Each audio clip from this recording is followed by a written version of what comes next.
It is your PrisonPlanet.tv memberships that fund so much of what we do here on this operation. And then we're more than happy for the TV show after it's aired live, then be leaked out onto the web to tens of millions of people. That's our goal.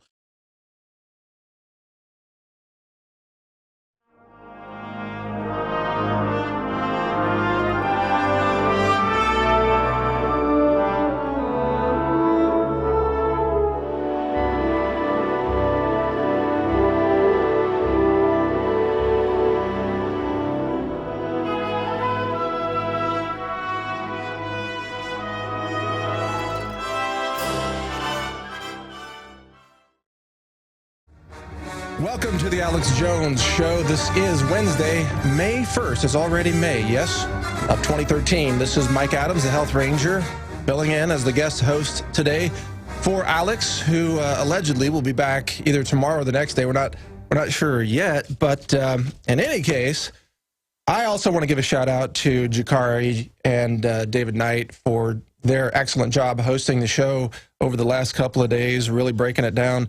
Some very good analysis by those guys. In fact, I'm gonna quote them later. But let me give you a brief of what's coming up in the show today. We've got 3 guests for you. We've got Jeffrey John Aufderheide with some news about a vaccine refusenic tracking app. Yeah, the government wants to track people who are refusing vaccines. So that's coming up later in this hour. Then in the second hour, we've got an interview with Wayne Allyn Root, author of The Ultimate Obama Survival Guide. You got to love the title. How to Survive, Thrive, and Prosper During Obamageddon. When I saw that title, I just had to invite this guy on the show. And I've never interviewed him before, but it should be real interesting. He's got a lot of great recommendations, like a 1-year income tax holiday for all taxpayers in America. I mean, how can you not love that idea? So we're going to have Wayne Allyn Root on in the second hour, and then in the third hour today, we're going to have Dr. Busby, the expert on radiation, with some very important updates on Fukushima. There is radiation spiking in the soils. Let's see, we've got some more breaking news on that over here. We'll get to that in the third hour, but a lot's happening with Fukushima, and as usual, you are not being told the truth about Fukushima, about the radiation that's coming to America. Now, in terms of the news, we're going to break down the news between now and the time that all of these guests come on board. And we've got a lot of breaking news here, so I'm just going to run down some of the headlines right now, and then after we come back from the next break, we'll get into the actual details.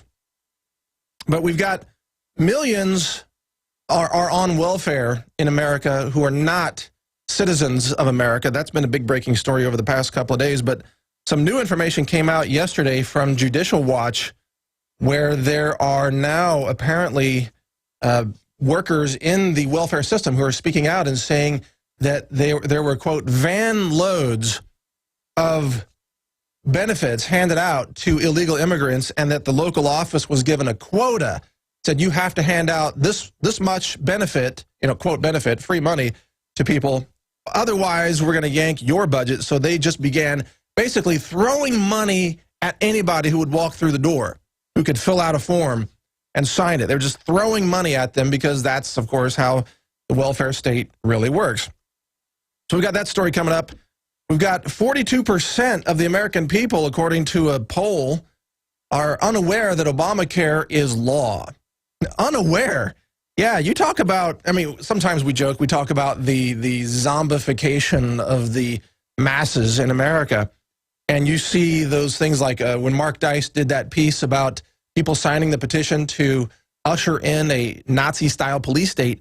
Well, now 42% of Americans are unaware that Obamacare is law. They have no clue what planet they're on, okay? They don't even know.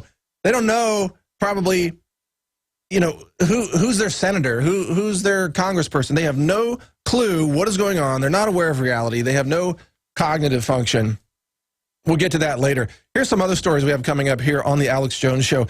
Genetically modified wheat could permanently damage human genetics by silencing hundreds of genes throughout the body. This is a whole new level of information warfare. It's genetic information warfare. We'll talk about that. Got a couple of stories that I put up about control versus empowerment and how to tell whether people are really evil or good. We'll go into that. It's a very important philosophical shortcut, you might say. And then we've got 10 trends that are driving America into social and spiritual crisis. We're going to cover that here in the next segment. Stay with us. This is Mike Adams on The Alex Jones Show. We'll be right back. Welcome to The Alex Jones Show. This is Wednesday, May 1st, 2013. And this is Mike Adams, the Health Ranger, sitting in, guest hosting for Alex today. Yes, you are in the right place if you're listening to The Alex Jones Show. And I got to say, I'm in a great mood. I'm in a great mood today because we are winning the info war on so many fronts. It's astonishing. The liberal media, you can't even call them liberal, the leftist lying mainstream media is in total desperation. All the stories that they wanted to cover up and sweep under the rug have been exposed by InfoWars and other alternative news people, you know, Matt Drudge and to some extent my site and others. We're winning on so many fronts that they're just backpedaling now. They have to deny that they did deny because their denials have been exposed as total lies, you know, with the DHS bullets that they said didn't exist. And now the whole story about the Boston Marathon bombing is all falling apart. You know, I was talking to the crew before the show. I was like, I want to make sure, let's fact check this, that the alleged Boston Marathon bomber who was found in the boat, he was unarmed, right? I mean, he didn't have a gun, right? And they said, right. And they brought up the news piece to confirm that he didn't have a gun. He was unarmed. And yet, I remember the description of the police encounter was that they, quote, exchanged fire. They exchanged fire. How do you exchange fire with an unarmed person? And then CJ says, I think the police were exchanging fire with each other, which is almost certainly the accurate assessment of the situation. They were shooting each other, okay? The police, the cops, the FBI, you name it, whoever was on the scene. They were shooting each other, and they were imagining that they were in a gunfight with a terrorist who probably had nothing to do with this other than being told he was performing a drill for the CIA.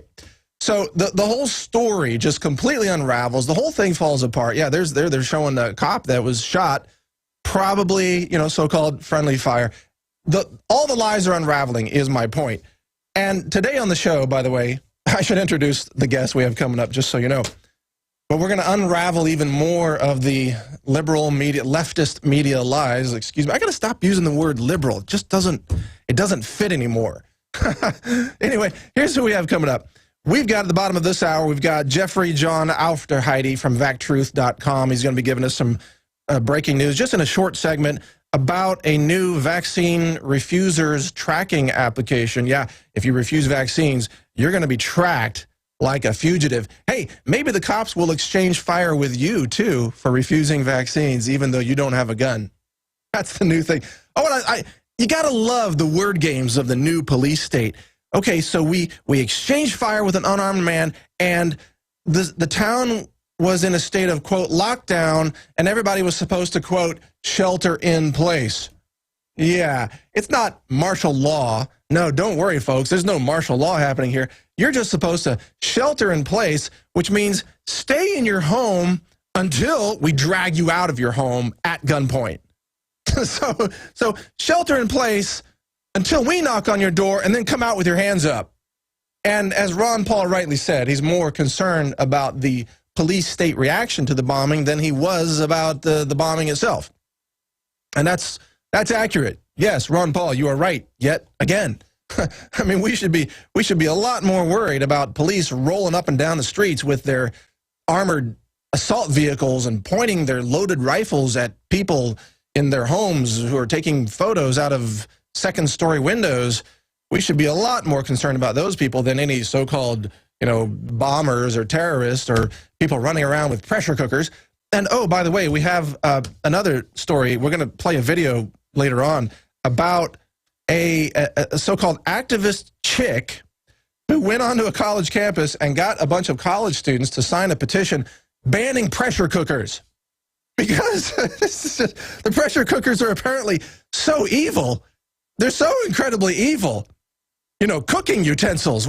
Wasn't there a school teacher who was suspended from his job last week for bringing garden tools to school to show his students how you garden? Yeah, because I guess these garden tools, a little shovel, a little rake, they're evil terrorist weapons.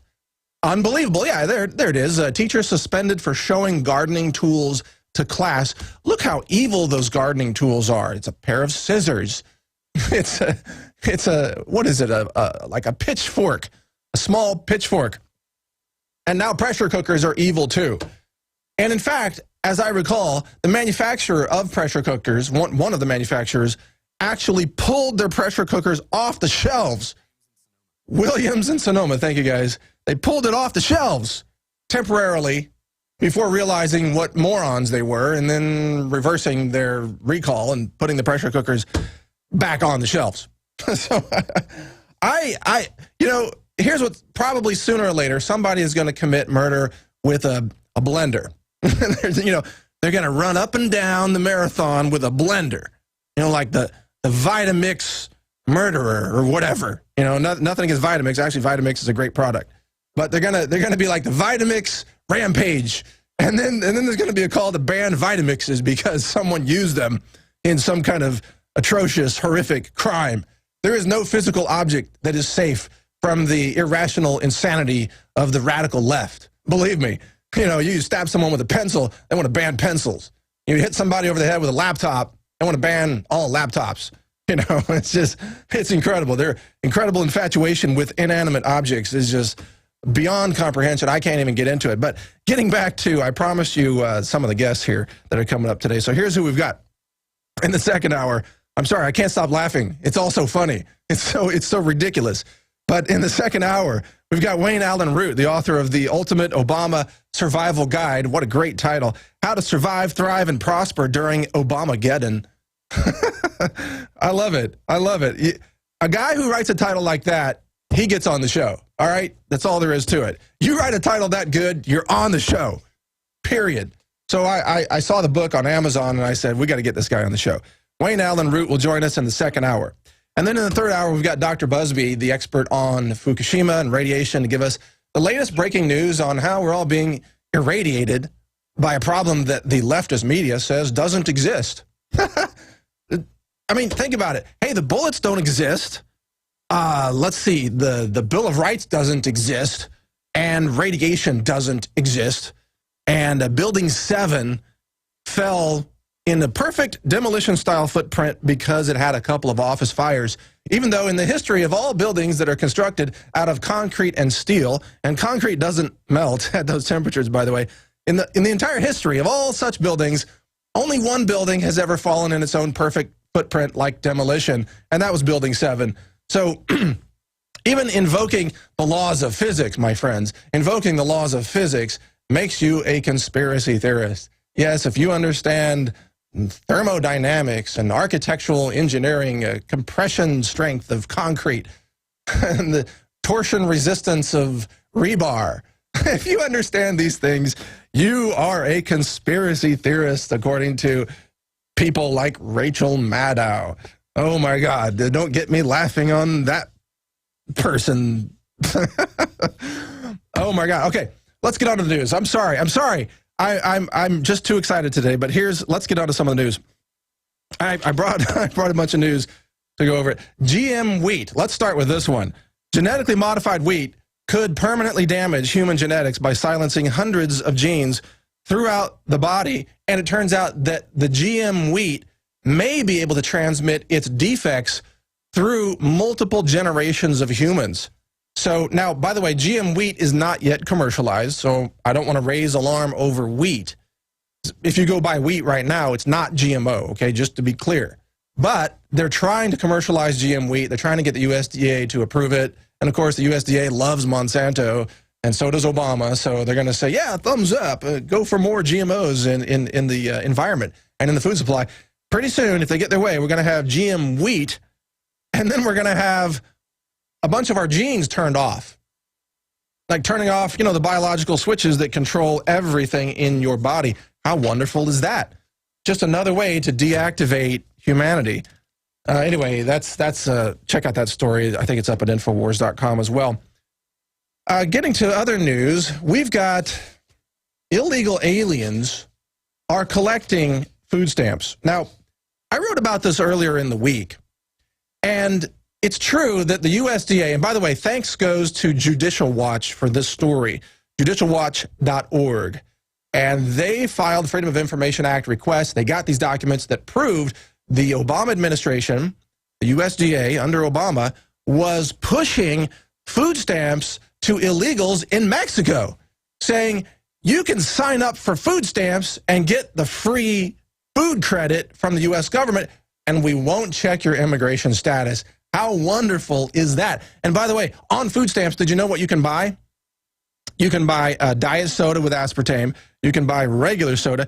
You can buy lobster. You can buy porterhouse steaks, all the steak and lobster you want. You can buy it all on the USDA's food stamp program, which is called the SNAP program, because apparently somebody there snapped and decided to just start giving away all of Americans' money to illegals who never even paid a dime of tax into the system ever in their whole lives. So you can buy all these things, but guess what you can't buy on the federal food stamp program? You can't buy vitamins. You can't buy nutrition. You can't buy superfoods, because they don't want you to be nourished. They want you to be a victim. I want you to be a dependent on the system.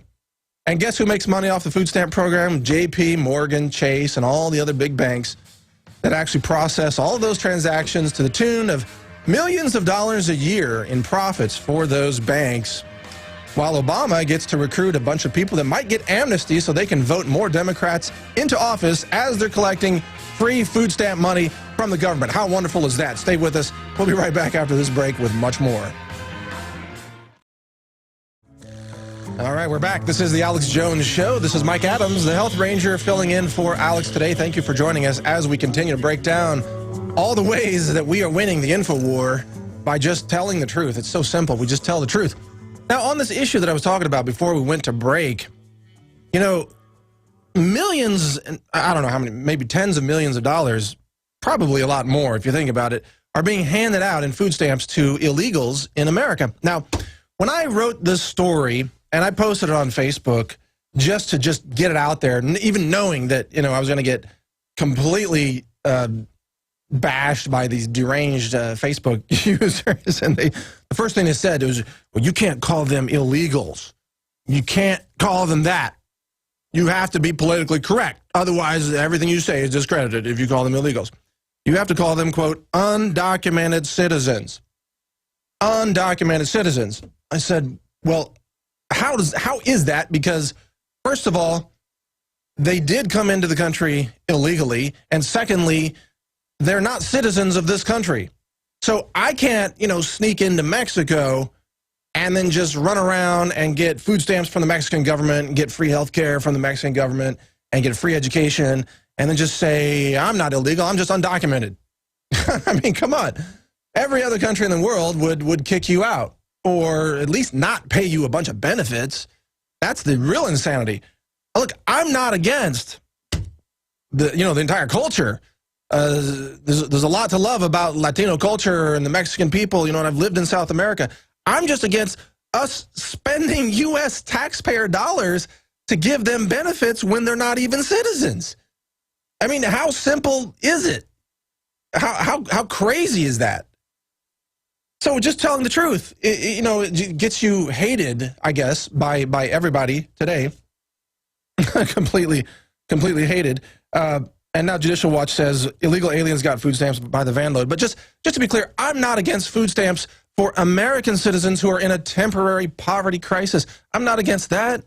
You know, if we can help some families out for a short-term period, I'm all in favor of that. I'd be happy to personally donate food to them. That'd be better than paying the money to the federal government and having them waste it. I'd rather just give money to people give food to people who need it. And I've done that actually in the past. I've donated truckloads of food to the American Red Cross in Wyoming, by the way. I mean, I've done things like that. But to give away money to people who aren't even citizens is just, it's insane. So all of you haters and trolls out there, you're wrong and you know it. And if you keep this system going, they're going to come after your money and your house and your job, and they're just going to take everything and your bank account. They're just going to take it all. So, by the way, switching topics here very quickly. You know, there's been a lot of confusion in the minds of people on the left, a lot of confusion about when exactly is it okay to murder people. And, you know, because they're not covering the abortion trial in Philadelphia, because basically the leftist media says it's okay to kill babies, not only before they're born, but even right after they're born.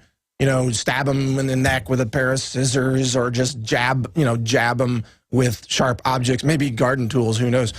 But it's okay, the left says, to kill the babies after they're born, and you can even have post-birth abortions, but, you know, up to 3 years of age. So it's okay to kill all those babies, according to the left. But then once they go to grade school and they're in a place like Sandy Hook, then you can't kill them anymore. And if somebody does kill them, then it's the end of the world, and you have to take away all rights and all liberties to protect that child that apparently was perfectly okay to kill 6 years earlier if it was just called a choice. All right, so in order to clear up some of the confusion on this, I did some research, and I found a graphic called The Collectivist Guide to Appropriate Murder, which is put out by the Democratic Party. And we're going to show that on screen here on prisonplanet.tv for those of you watching. I'm just going to run through this very quickly. Here is when is it appropriate to murder people according to the left? All right, so prenatal murder is perfectly acceptable. That's called abortion. That's called a choice. You can just take them out, done. Post-birth abortion, well, that's also still a choice. And who cares if this abortionist was, you know, severing the spinal columns of little babies that were breathing, you know, right after they're born, just you know, slicing away. Right there, the media doesn't think that's important to cover because they support it. They love it. They kill more babies. That's totally okay. Infanticide, yeah, as it's called.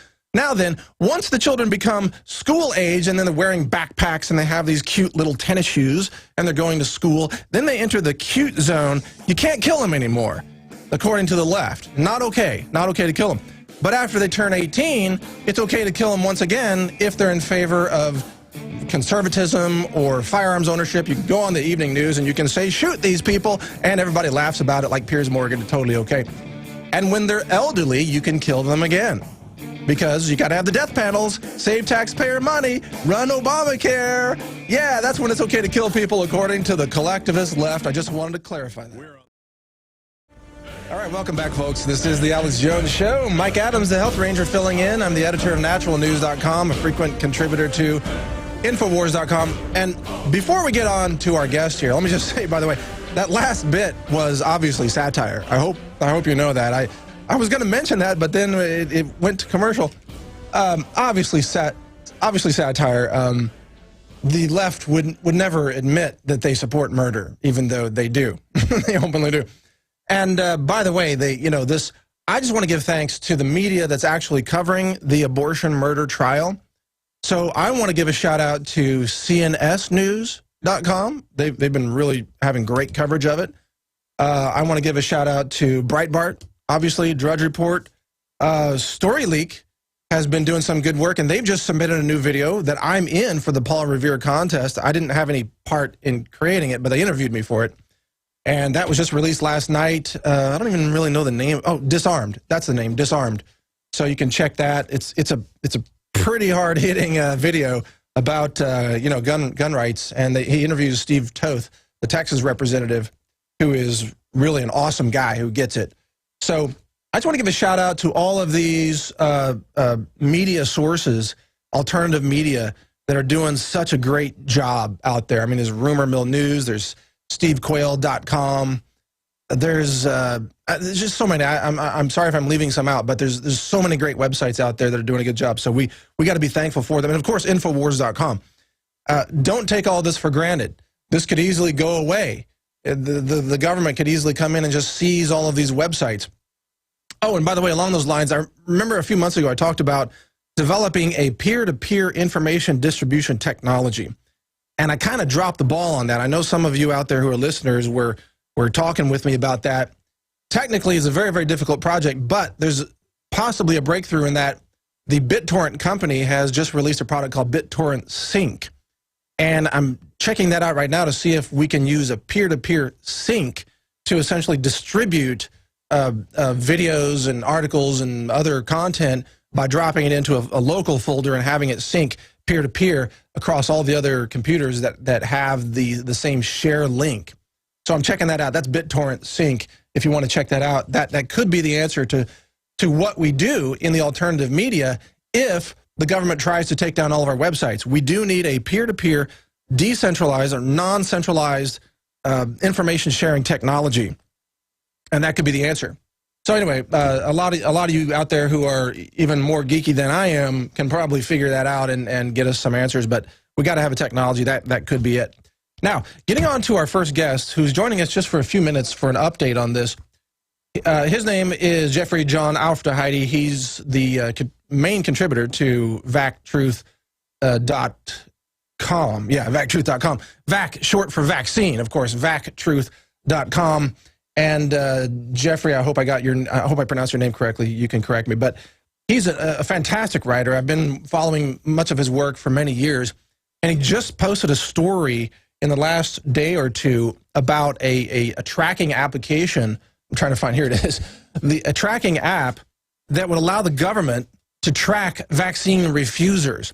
So here to give us the details on that story and why it's relevant to all of us and our health freedom is Jeffrey John Aufderheide. Jeffrey, thank you for joining us. Hey, thanks for having me on, Mike. I really appreciate the opportunity to be on the show. You bet. It's a pleasure to have you on. How do I pronounce your name, by the way? I should know this. You nailed it. So you're one of the few. Oh, really? I nailed it. Oh, okay. Yeah. All right. Well, there's a first for everything. So go ahead. Tell us about the story. Yeah, absolutely, Mike. So what we have here is an application that's called Vaccine Refused. Now, on the surface, it appears to be, pretty benign. What it does is it actually tracks just pretty much what the name says. The vaccine that is refused by you. If you go into a pediatrician's office or a doctor's office or whoever, they can plug in the type of vaccine that you refused, if it's all of them or one or two. There's some demographic information. And this data is supposed to be stored anonymously at the University of Iowa. So I started to dig into this. As a matter of fact, I just want to give a shout out to one of my colleagues, Bunny St. Marie, for sending me this. And I started to dig into this a little bit deeper, and what I found out is that the lead researcher, his name is Dr. Philip Polgreen. And he's the director of Infectious Disease Societies of America's Emerging Infections Network. And so what that basically means is that the CDC has started a program since 1995 to work in cooperation with this society. And what they're doing is they're basically developing this Sentinel network, where they can report like emerging diseases or any developments in disease trends, or something similar to like prediction markets, if you will. Well, I don't think anybody has any problem with them tracking the emergence of disease, but this tracking of people who refuse to get vaccinated, that's very worrisome. That smacks of police state medicine. Yeah, absolutely. And so on the surface they say, well, all this data is anonymous. All of this data is it's safe and secure. But okay, so here's the deal. That might be true to some degree. But now we have to take a look at what else the Centers for Disease Control is in, right?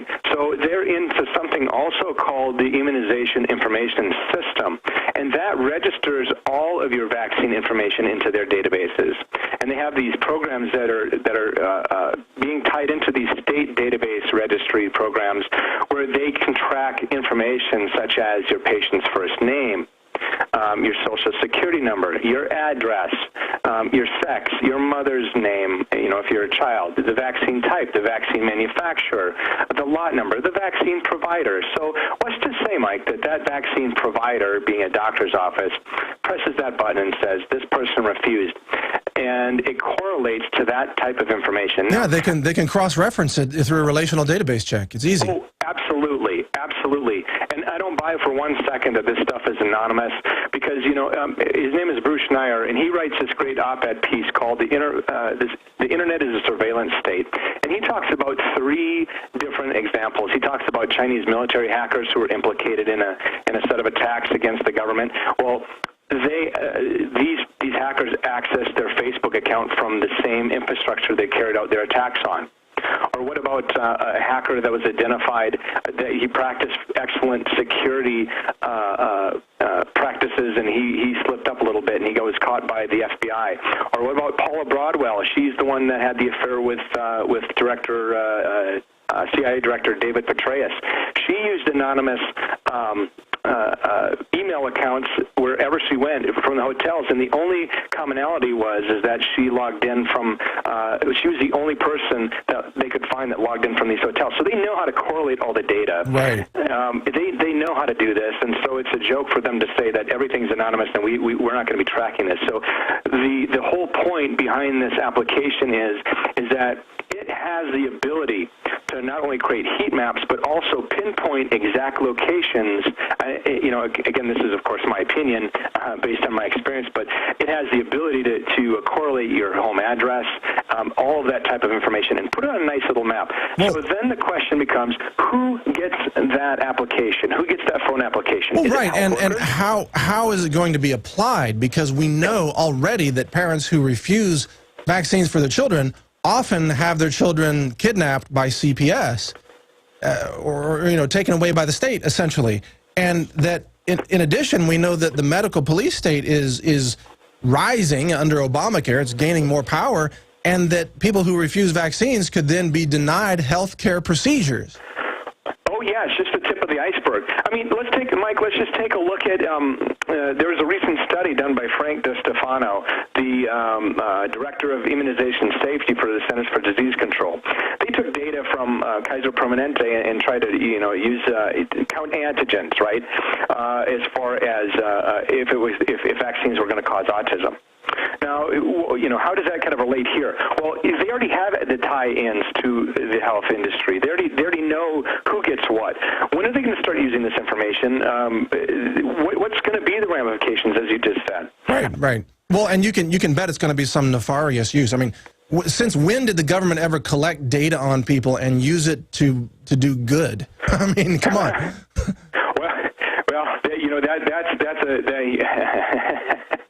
Well, see, the thing is like this last year, what happened with the nurses? They got fired for not taking their vaccines. That's right. Right? So, what's to say that they're not going to give this type of data? The government can put a little bit of pressure on, through some laws or whatever have you. They're very expert at doing this. But then put some pressure on some corporations to say, hey, you know what? If you're not going to have your people vaccinated, then you're going to lose these types of benefits. Now, and the problem is that the government actually purchases a large volume of vaccines, so they are heavily financially interested in making sure that we continue to consume vaccines. Sure. So, well, let me interject here, though. My concern is that the very definition of vaccine is being morphed, where they're talking about behavioral vaccines, where they inject you with maybe a nanotech or an organ region-specific chemical that essentially lobotomizes a section of your brain. They could call it a vaccine against radicalism, for example, their definition of radicalism. They can say, oh, you haven't had your vaccine against radicalism, therefore you might be a radicalized danger to society. You got to take this vaccine, which is really a lobotomy that takes away your free will, takes away critical thinking, and so on. I mean, couldn't it proceed to that point, or maybe perhaps we're already there? Well, I think we have to take a look at this at a broader scope, even than vaccines. Because if they can do this for vaccines, what's to say, oh, we're going to mandate this type of medication for you, and if you don't take it, well, we know who you are and we know where you live. That's right.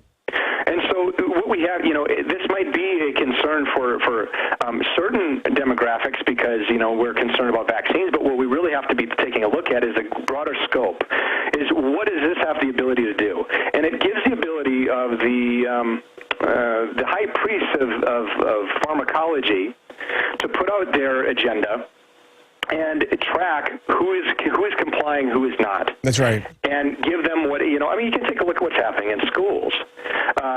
If children aren't getting their Ritalin or whatever, they've had, in the past, some children have been taken away from CPS. Some parents have gotten in a lot of trouble.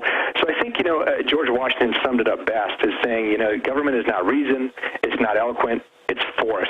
And like fire is dangerous, it's a dangerous servant and a fearful master. And I think we have to be very careful of who is influencing our government. Absolutely. And we also know that doctors will conspire, well, especially pediatricians, they will conspire with CPS to take away your children.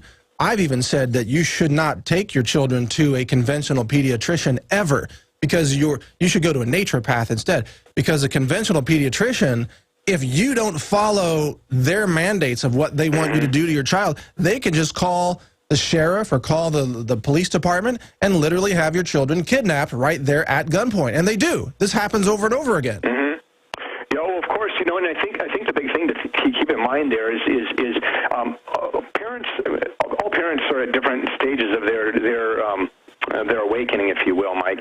And I think that's why, you know, we are so passionate about what we do, is because we're trying to reach those people that maybe not are already awake. I mean, those are the people that are joining our ranks and that are helping out. It's those parents that are, you know, maybe it's their first child, or maybe, you know, and the thing is that they're feared into doing this. They're feared into going to their pediatrician. They're feared into vaccinating, because, you know, a lot of parents that I talk to, their gut instinct is like, well, you know, I never really felt like these vaccines were the right thing to do. And then I did more research, but then it was too late, and then my child was injured. And you find a lot of parents with their first child being injured, such as myself, or even, you know, I have about five or six autistic children just in my block alone. It's pretty crazy. Wow. No, but you're right. Young parents especially, they are naive. They don't understand. They think, well, oh, the system would never do something that would put my child's health at risk. No, right. But that's wrong. The system always puts your child at risk by injecting your child with, I mean, let's face it, you know, mercury, thimerosal, formaldehyde, MSG, and aluminum. These are all things that are admitted to be put into various vaccines. It's admitted by the CDC. I mean, this is not a conspiracy theory. This is listed by the CDC on their own website that's in vaccines. Yeah, not to mention viruses cultured off of monkey kidneys, calf blood, sheep skin, monkey testicles, mouse brain. You know, I mean, you can't really make this stuff up. What do you have against monkey testicles? Come on, man. I mean, everybody should want to shoot those up. Come on. That was causing cancer in a lot of people back in the 1950s and 60s. That was in the polio vaccine. So I can't believe that you're against animal parts being injected. But let's tell us about your website, by the way, vactruth.com. Most of our listeners have heard of your website, but just give us a quick overview of what people can find there. Yeah, sure. Vactruth.com was started by myself in 2009. My oldest son was injured by vaccines. After 21 vaccine doses, he stopped reaching his developmental milestones. And, you know, Mike, we went to what I consider the medical merry-go-round. We went to psychologists, neurologists, speech therapists, occupational therapists, you name it, and they all came back with the same answer. Is that your child appears to be normal from what we can tell. However, we don't know what's wrong with him, you know, and you're just going to have to live with this the rest of your life.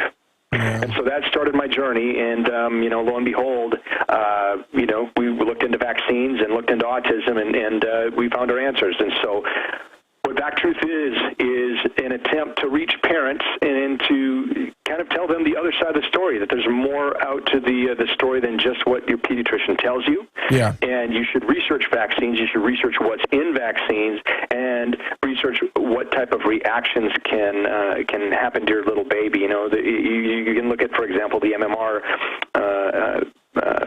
vaccine insert, and that has over 65 adverse reactions in it. And then what our main goal is to empower parents, because then the bullying doesn't work. The psychological triggers that doctors use don't work. The psychological methods and manipulation that you know, the media learned from Edward Bernays do not work on parents, because then they can see past all the garbage. Well, being informed is the ultimate defense, and doctors use the same techniques on cancer patients. Yep. And I mean, I had a recent situation of someone, sort of a distant relative in the family, who the hospital said he had a really high PSA number, which is a completely bogus test they still use for prostate cancer. They didn't even do any biopsy, no MRIs, nothing. They just looked at this number, and they started dosing him up with chemotherapy. They almost killed the man. I mean, they almost killed him. Everything was shutting down. Kidneys, colon, liver, it was all shutting down. We rescued him out of the hospital, saved his life. He's back to normal, walking, healthy again.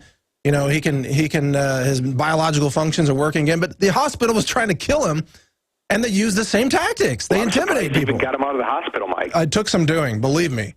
Believe me. I mean, the hospitals today, they are murder centers. They are literally trying to kill you. But we're out of time, Jeffrey. I want to thank you for coming on the show today. It's great talking with you.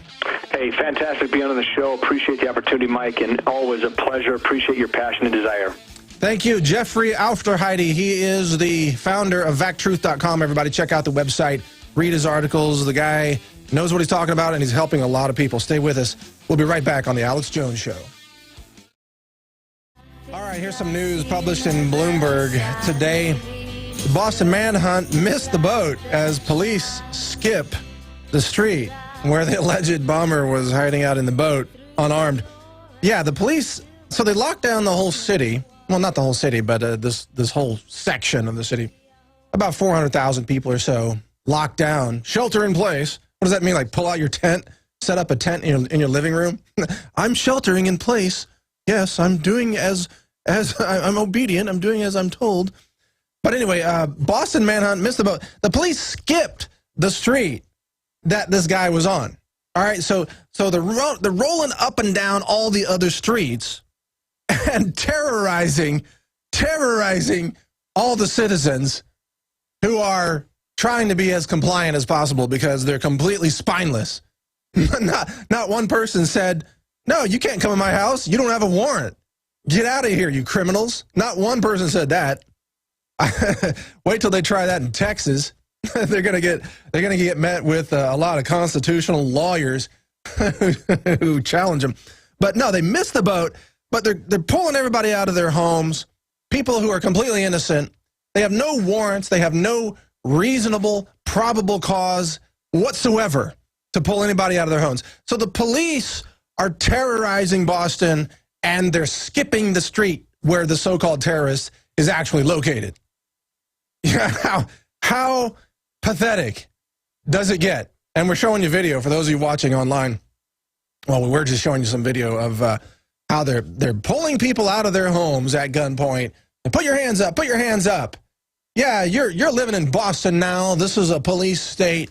You're a criminal. Show me your papers. No, keep your hands up. Don't show me your papers. Don't reach in your pocket. Put your hands back up. Show me your papers.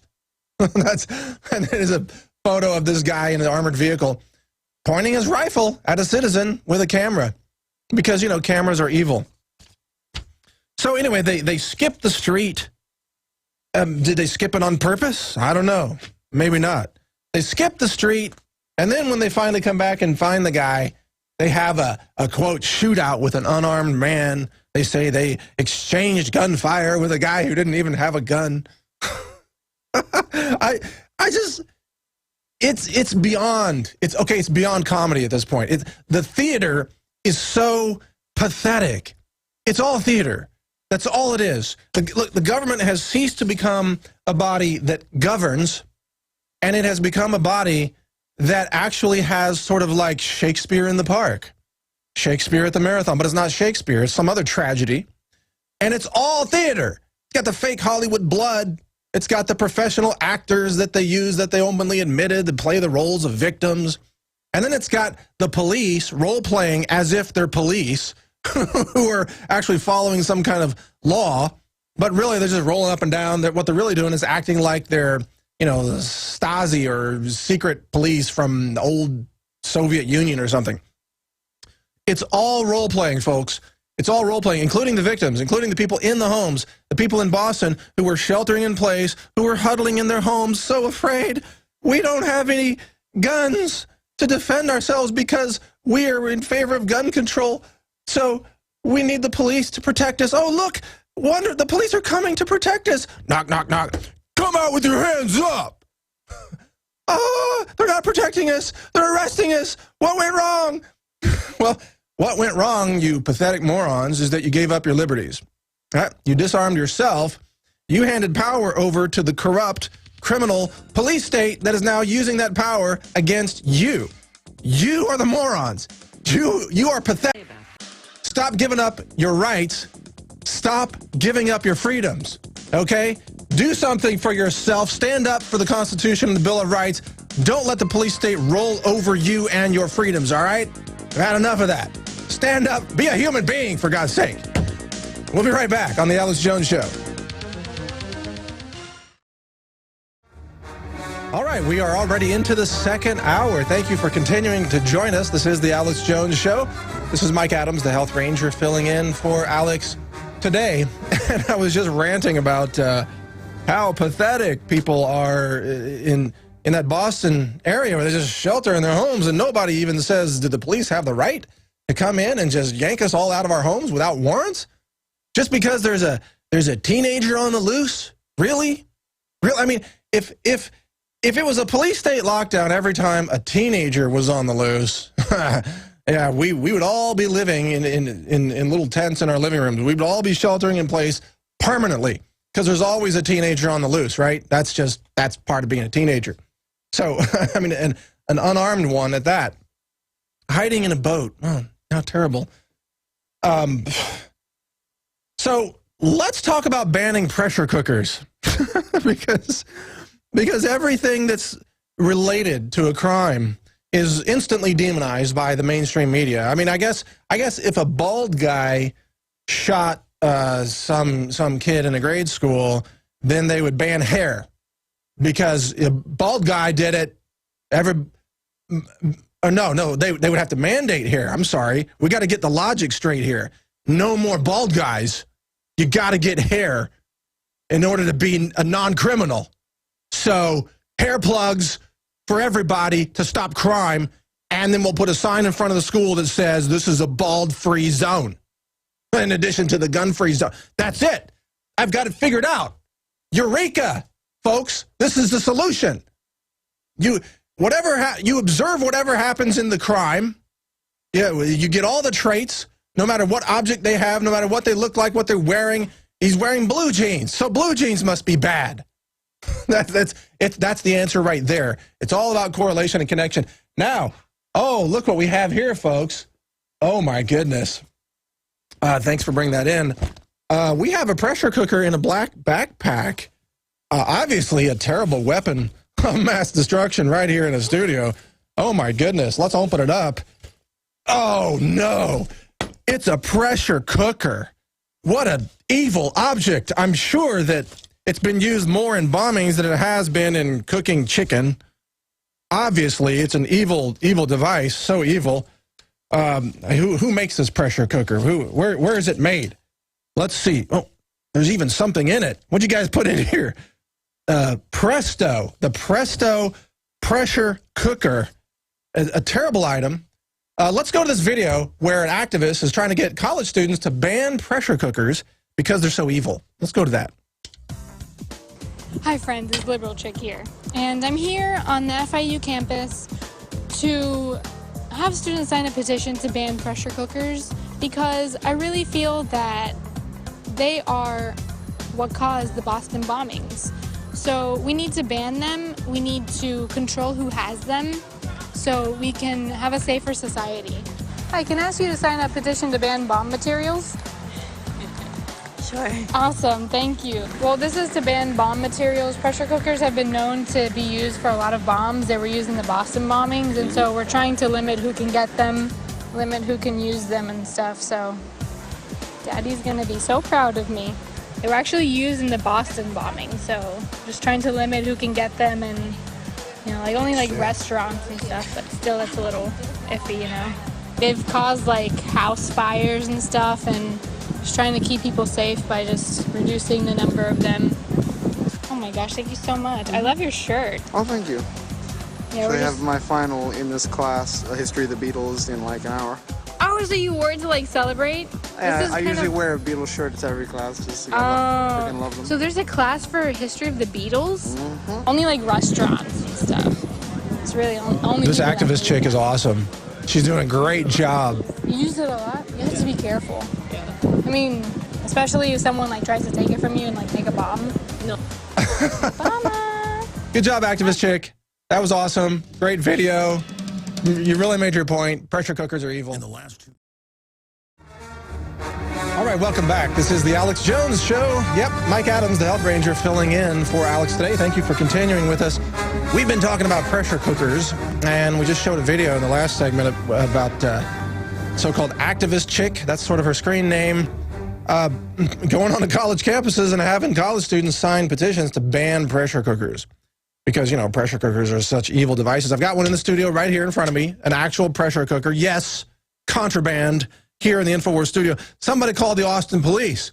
We've got a pressure cooker right here in the studio, and it's filled with sugar. That probably is dangerous right there. I got a couple of ideas on the pressure cooker. Here, let me put that lid on, stop that terrible sound. Okay, couple of ideas. Number one, what we should really have, and this is me speaking from the heart, is we should have nationwide pressure cooker universal background checks. Before you purchase a pressure cooker, you got to give your ID, you got to fill out a form, and I think we should put the ATF in charge of vetting pressure cooker purchases, because after all, the ATF is alcohol, tobacco, firearms, and explosives. Don't forget the explosives part. It's actually the Bureau of Alcohol, Tobacco, Firearms, and Explosives. Don't forget the E. This is the E right here. So pressure cookers should now be controlled by the ATF, and all the stores that sell pressure cookers like Walmart, Target, I don't know, all these stores, they should now apply for federal firearms licenses. Yeah, they got to be like class 3 retailers. And then they could sell pressure cookers and suppressors and, you know, like rocket launchers together right there. That's just what we need. Obviously, this is all satire, but universal background checks for pressure cookers, a great idea. Another great idea is what I'm calling the Bill Gates variety of the pressure cooker, where what you do is you surround, instead of filling the pressure cooker with nails and scrap metal and ball bearings, what you do is you fill it with vaccines. And that way, you set it in a crowd, like Bill Gates or one of his minions would set it in a crowd, and when it explodes, it vaccinates everybody. Just instantly vaccinates everybody. Mission accomplished for the government. They love it. And then they can claim, you know, it was a terrorist attack, but thank God people won't get the flu. Thank God that we put vaccines in that bomb, that pressure cooker. So those are my two ideas. Am I getting too cynical in my non-old age? Oh, it's gonna be terrible. By the time I'm 80, guys, it's gonna be totally out of control. I'm just, okay, truthfully, yeah, right. Truthfully, yeah, thanks, guys. They said they'll lock me away before I reach 80. Yeah, look, I'm not doing this for very much longer, believe me, because we're winning at so many levels, man. I can't wait. I can't wait for the mass awakening, the next society based on liberty, which I believe is coming. I think we're going to win at every level.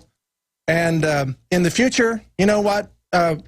Pressure cookers should remain legal so people can cook their beans and rice. But, hey, I guess if you're on USDA's food stamps and you're an illegal alien getting free food stamp money, you don't need a pressure cooker, because you can just go to the grocery store and you can buy lobster already cooked and you know, ready to eat. Because lobster, you can buy lobster on the food stamp program. All right. Now, in just a few minutes, and yes, by the way, half of what I say here on the show is like cynical satire, probably pathetic attempts at comedy. I admit it. It's just, but what else can you do, man? It's so insane. It's so insane. Like banning pressure cookers and fake blood on the scene and actors everywhere. It's so insane. What can you do? But you know, I guess if you have, you know, 2 brain cells that are functioning, you're a conspiracy theorist now, because you can think for yourself. So there you go. But coming up here in just a few minutes, we've got Wayne Allyn Root, author of the Ultimate Obama Survival Guide, How to Survive, Thrive, and Prosper During Obamageddon. And he does not endorse my last segment on the pressure cooker, by the way. His appearance on the show is not an endorsement of everything I just said, which is extremely politically incorrect. And that's why I said it, because this is free speech being exercised right here. And I actually think that the InfoWars audience is intelligent enough to see the humor even in a little bit of tragedy, you know, to see the contradictions, to see the hypocrisy when we point them out. So I have faith in you, the listeners, to know the difference between satire and actual factual reporting. We do both. We do both, because we want you to be informed, but we also want you to have a good day. Even though the police state is collapsing all around us, or expanding all around us, I should say, liberty is collapsing temporarily. We want you to have a good time while you're fighting for liberty, okay? That's the bottom line. Now, speaking of people who fight for liberty, we've got Wayne Allyn Root, again, author of the Obama Survival Guide, the ultimate Obama Survival Guide, I should say, which is available on Amazon.com and, bookstores everywhere. And I've never interviewed Wayne before, but he joins us now on the Alex Jones Show. Thank you for joining us. Hey, Mike, how are you?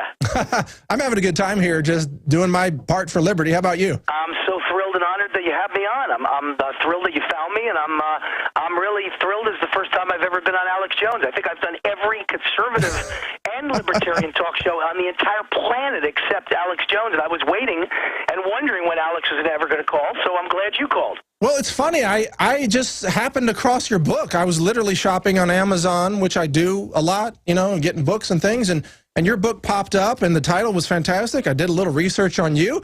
I found your website. I liked what you were proposing. For example, you proposed a one-year income tax holiday where none of us would pay any federal income taxes. Tell us about that. I did. By the way, that's one of the things that got cut out of the book. Oh. You know what I did with this book is they gave me an impossible deal. They said, Wayne, you've got 60 days to write the book, The Ultimate Obama Survival Guide. Can you do it? Crazy. And I said, are you crazy? 60 days? And they said, we have faith in you. You'll do it.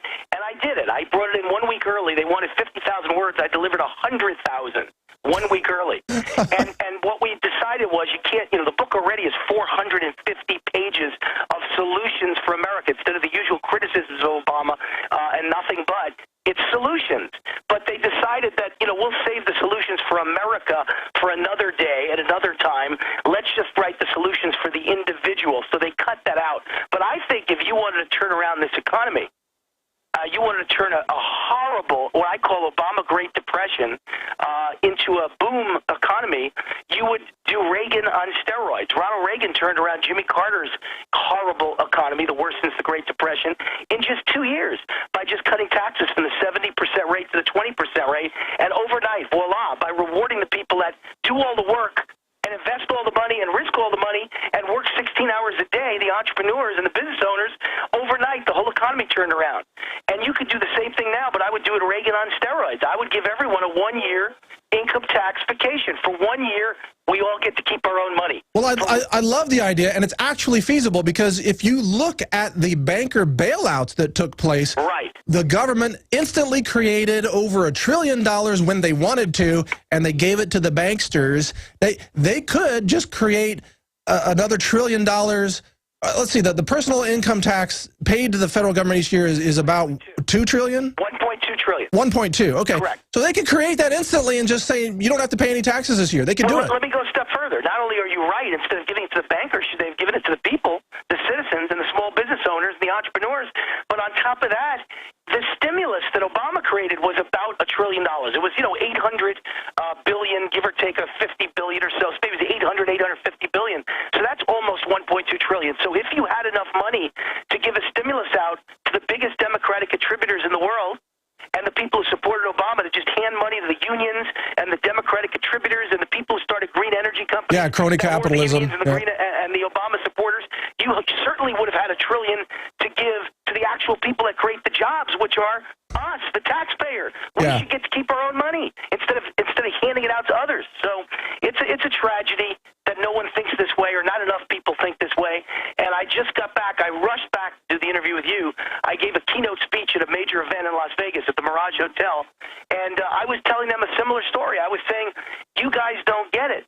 This is a worldwide conspiracy. Obama's part of it, but almost every country in the world is doing the same thing, to create two classes of people, the super rich, who are dependent on government for bribes to stay super rich and to get even richer, bribes like stimulus and bailout and all the other things from green energy to government contracts, and of course to pump $85 billion a month into the stock market to make sure the richest CEOs in America sell their thank the Fed for that. $50 to $100 million a year, and then they all support Obama in return for him creating a two-class society, the super rich and the rest of us who are all poor or going to soon be poor, dependent on government. So both classes desperately are dependent on the guy in charge, and this creates bigger government and more powerful government and central banks all over the world. Well, that's what's maddening about this, the entire Obama philosophy, which is actually bigger than Obama himself, obviously. Correct.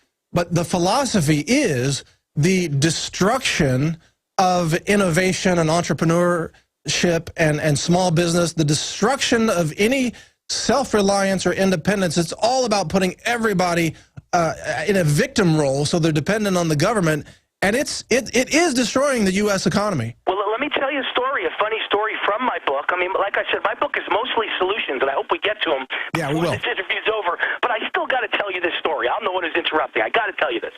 I'm the only guy who could put Obama at the scene of the crime in this whole country, because I was his college classmate. Did you know that? No, didn't know that. Class of 83, Columbia University. He says he graduated class of 83, same day as me. Says he was political science, same as me. Says he was pre-law, same as me. If that's true, I never met him. But if that's true, and that's strange too, but let's not get into that. I never saw him, never heard of him, never met him in my entire life. Don't know anyone who did. But assuming he went there, and he probably just never went to class, probably too busy attending Communist Party meetings. but assuming he went to class and he was there occasionally. And we're going to go to break in a few seconds. Sure, go ahead. Go to break, and we'll finish when we get back. All right. The rest of the story from Wayne Allyn Root as we return here on the Alex Jones Show. Stay with us. We're going to talk about the Ultimate Obama Survival Guide. Straight ahead. Yeah, we're continuing our interview with Wayne Allyn Root, author of the Ultimate Obama Survival Guide. But real quick, before we go back to Wayne, just want to give you an update on the InfoWars store. If you want to get some of the chlorella that we've been providing, the superfood, the cleanest chlorella on the planet, bar none, lab tested, super low, any kind of contaminants, the lowest you will find in any chlorella anywhere in the world. The stuff is almost sold out, and it's going to be, I think, the end of May before we can get another shipment in. So I think there are just a few hundred bags left at InfoWarsStore.com.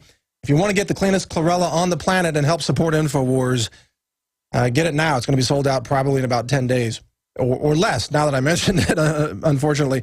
But anyway, there's more on the way, so we'll have more in June for you, and it's really the best, absolutely the best chlorella out there, no question about it. Now, getting back to Wayne Allyn Root, the author of the Ultimate Obama Survival Guide, let me read you a quote from Wayne's website that I found, and I like this quote. It's perfect. It's also very uncensored. This is why I like talking to Wayne. He says, quote, Obama is purposely overwhelming the U.S. economy to create systemic failure, economic crisis, and social chaos, thereby destroying capitalism and our country from within. But the bonus is brilliant. As he destroys and taxes to death business owners, he also cripples his political opposition. Strong words, but accurate, Wayne.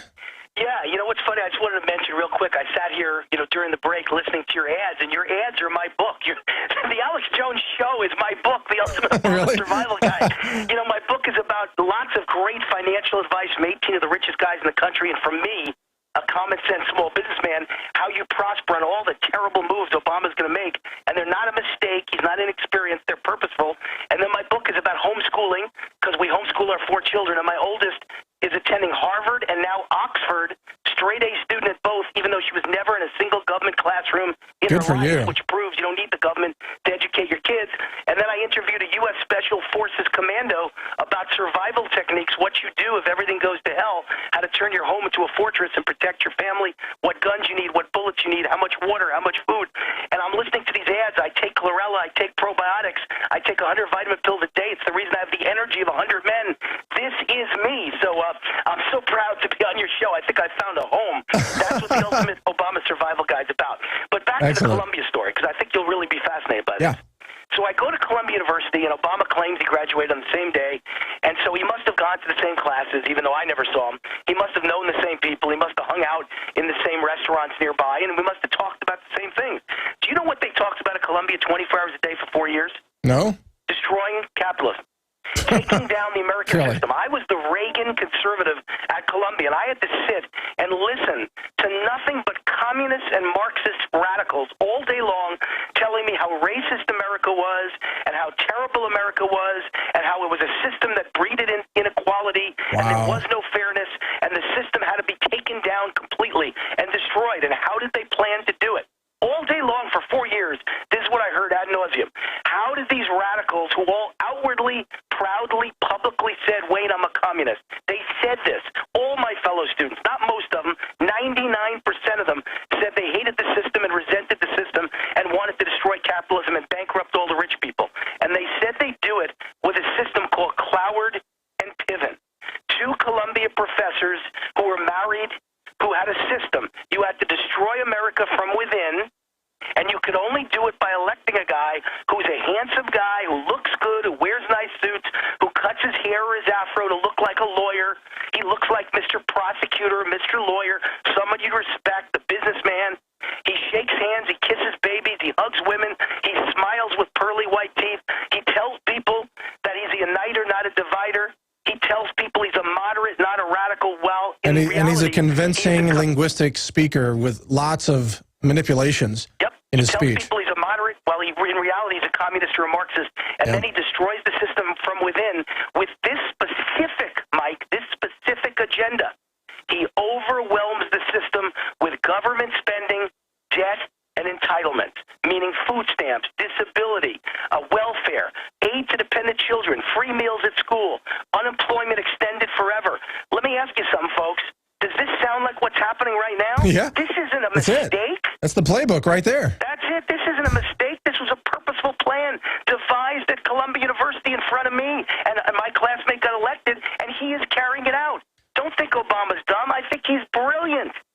Well, he's a brilliant manipulator, absolutely. Now, we got to go to another break here, but when we come back from the break, I'd like you to get into some of the solutions. Specifically, how do we protect ourselves from the train wreck of Obamacare and all the new taxes that are going to be kicking in over the next 3 years to punish us for not buying the overpriced private insurance that the government wants us to buy? And how do we protect ourselves from the economy being gutted by Obama? And also, how do we protect our liberties? So those are some of the questions I have for you. Wayne Allyn Root continues with us after this break here on The Alex Jones Show. Stay with us. We'll be right back. Just to throw everybody for a loop, what we ought to do, we were talking about this during the break here with the crew, we ought to have like a pressure cooker homeless food drive, you know, like drive around town with a bunch of pressure cookers on a trailer, feeding the homeless, just to freak people out, to say, gosh, are they good or are they evil? I mean, they're helping hungry people, but my God, they have pressure cookers, and pressure cookers are evil. That's the kind of thing we like to do, just to make people think, you know? I'm sure the Austin police would find that very amusing. Anyway, I'm sure they're listening right now, shaking their heads. Oh my God, I hope these InfoWars people don't drive around town with pressure cookers. But getting back to our guest, Wayne, do you have a pressure cooker in your home? Because that could be a sign that you're evil. Yeah, well, certainly Obama thinks I'm evil because I have the Ultimate Obama Survival Guide as my book. And by the way, we don't have time for this today, but I wrote a commentary at The Blaze, Glenn Beck's site, back in, I don't know, I guess it was last August, about the fact that literally no one in the country has a bigger mouth than me against Obama. I've been everywhere in the media for 4 years ripping this guy to shreds, and suddenly I had a major IRS attack. Really? In my life. I mean, literally, they came after me with a vengeance, and I had to hire one of the best tax lawyers in America, if not the best tax lawyer, and he said, my God, I've never seen anything like this. You are on the president's enemies list. So you're talking about a Chicago thug that comes after people with the government, with the police state, with the Internal Revenue Service. You're talking about massive audits, massive taxes, massive regulations. Did you know I went to the government's own website, and the last 90 days, from January 1st till the end of the first quarter, March 31st, 6,118 new government regulations. This guy must have sweatshops with lawyers working in shifts 24 hours a day to think up ways to destroy the American economy. That's true. 6,000 rules in 90 days? Yeah. Are you kidding me? That's how they wrote the health care bill. It had to be like a sweatshop word processing convention. And they're doing it with the immigration bill, too. It's Yep. almost 1,000 pages. And you know there's lawyer legalese in it that none of us can even read. No, that is intended to destroy the country. You know it. The trick is to overwhelm the legislators with so much language that they can't possibly parse it. And overwhelm guys like me. I can't keep up with all the bad bills and bad policies and bad executive actions that Obama's putting in place. That's right. My head is spinning like I'm on The Exorcist, okay? That's Yeah. the plan. Well, let's get to some solutions, though. We promised the listeners that, and I know that's what your book is mostly about. It's called The Ultimate Obama Survival Guide. And by the way, I ordered your book. Last 3 weeks, #1 finance book at Amazon and the #1 conservative or liberal political book. Really? Amazon. Well, good job. I don't know. I'd never heard of it until a couple of days ago. So I just literally stumbled across it online. I ordered the book. I haven't received it yet, so I haven't read it yet. But in any case, it sounds very intriguing. Tell us about some of the solutions that are in the book. So I came up up with an 18-point plan that I believe as a common-sense small businessman could help you compete with Obama. It's called Y-Pods, because I know everything needs a catchy name. Y-Pods. It's your personal Obama defense shield. Y-Pod. I like it. And then I went out and interviewed 18 of the richest guys in America to make sure I was right and asked them what their game plan is. And these guys are worth $100 million or more. A couple of billionaires, 3 of them manage billion-dollar hedge funds. And guess what they said? They all basically agreed. I wrote 18 chapters with what they said in the book. So you get my advice, and then you get the advice of 18 really rich, successful guys telling you what they're doing. It kind of matched. But is it also applicable to regular income people who aren't wealthy? It was all written for middle-class people. Certainly my 18-point plan is. So here's some things that we all agreed on, though. I think it's important to hear what me, Wayne Root, a small businessman, common sense guy said that agrees with what the 18 millionaires and billionaires, highfalutin guys said. Who all dislike Obama, by the way. So they're more us than they are them. But having said that, so number one, they all agreed you got to buy gold. There wasn't one of the 18 who didn't believe that gold isn't the answer as the economy is destroyed, as debt is massively increased, as spending will only go up whether it's Republicans or Democrats. It isn't going to make a difference. Is Obama the worst? Yeah. Is he the worst on steroids? Yes. Is he the biggest government nanny, state socialist, Marxist you'll ever find? Yes. But guess what? Romney wouldn't have been much better, and George W. Bush wasn't much better, and even my hero, Ronald Reagan, government increased dramatically under Reagan. So you're never going to stop it. It just isn't going to happen. Yeah. So the debt will continue to go up. And if you know the debt will go up in America and all over the world, Japan is basically twice as in debt as America, twice as bad as Greece. Japan is dead. If you know Europe is dead, Europe's entering a Great Depression right now as we speak. I believe America is as well, but Europe's even worse. Well, yeah, and they're just taking money out of private bank accounts across Europe. Private bank accounts. And the only way out of this, according to big government liberals, the only way out, see, to me, the way out, Mike, is you cut spending dramatically. But they'll never do it. Of never. course. And so the only way out is you inflate. You inflate. You print. You spend. That's right. You spend. So therefore, you want to own gold. Here's some numbers that will blow your mind, though. I'll bet your audience never heard these numbers. They're from my book. In 1913, if you had $1 million, today it's worth $40,000. If you kept your money in the U.S. dollar, it's worth $40,000 because the effects of inflation. Right. If you took the same million, you put it in gold, you know what it's worth today? 40 million? 77 million. 77 million. If you took $1 million in the year 1971, today it's worth 200,000. If you took the same million and put it in gold, over 40 million today. So when CNBC and all their experts tell you not to buy gold, and Warren Buffett tells you not to buy gold, gold has outperformed Warren Buffett's Berkshire Hathaway stock by 300% since the year 2000.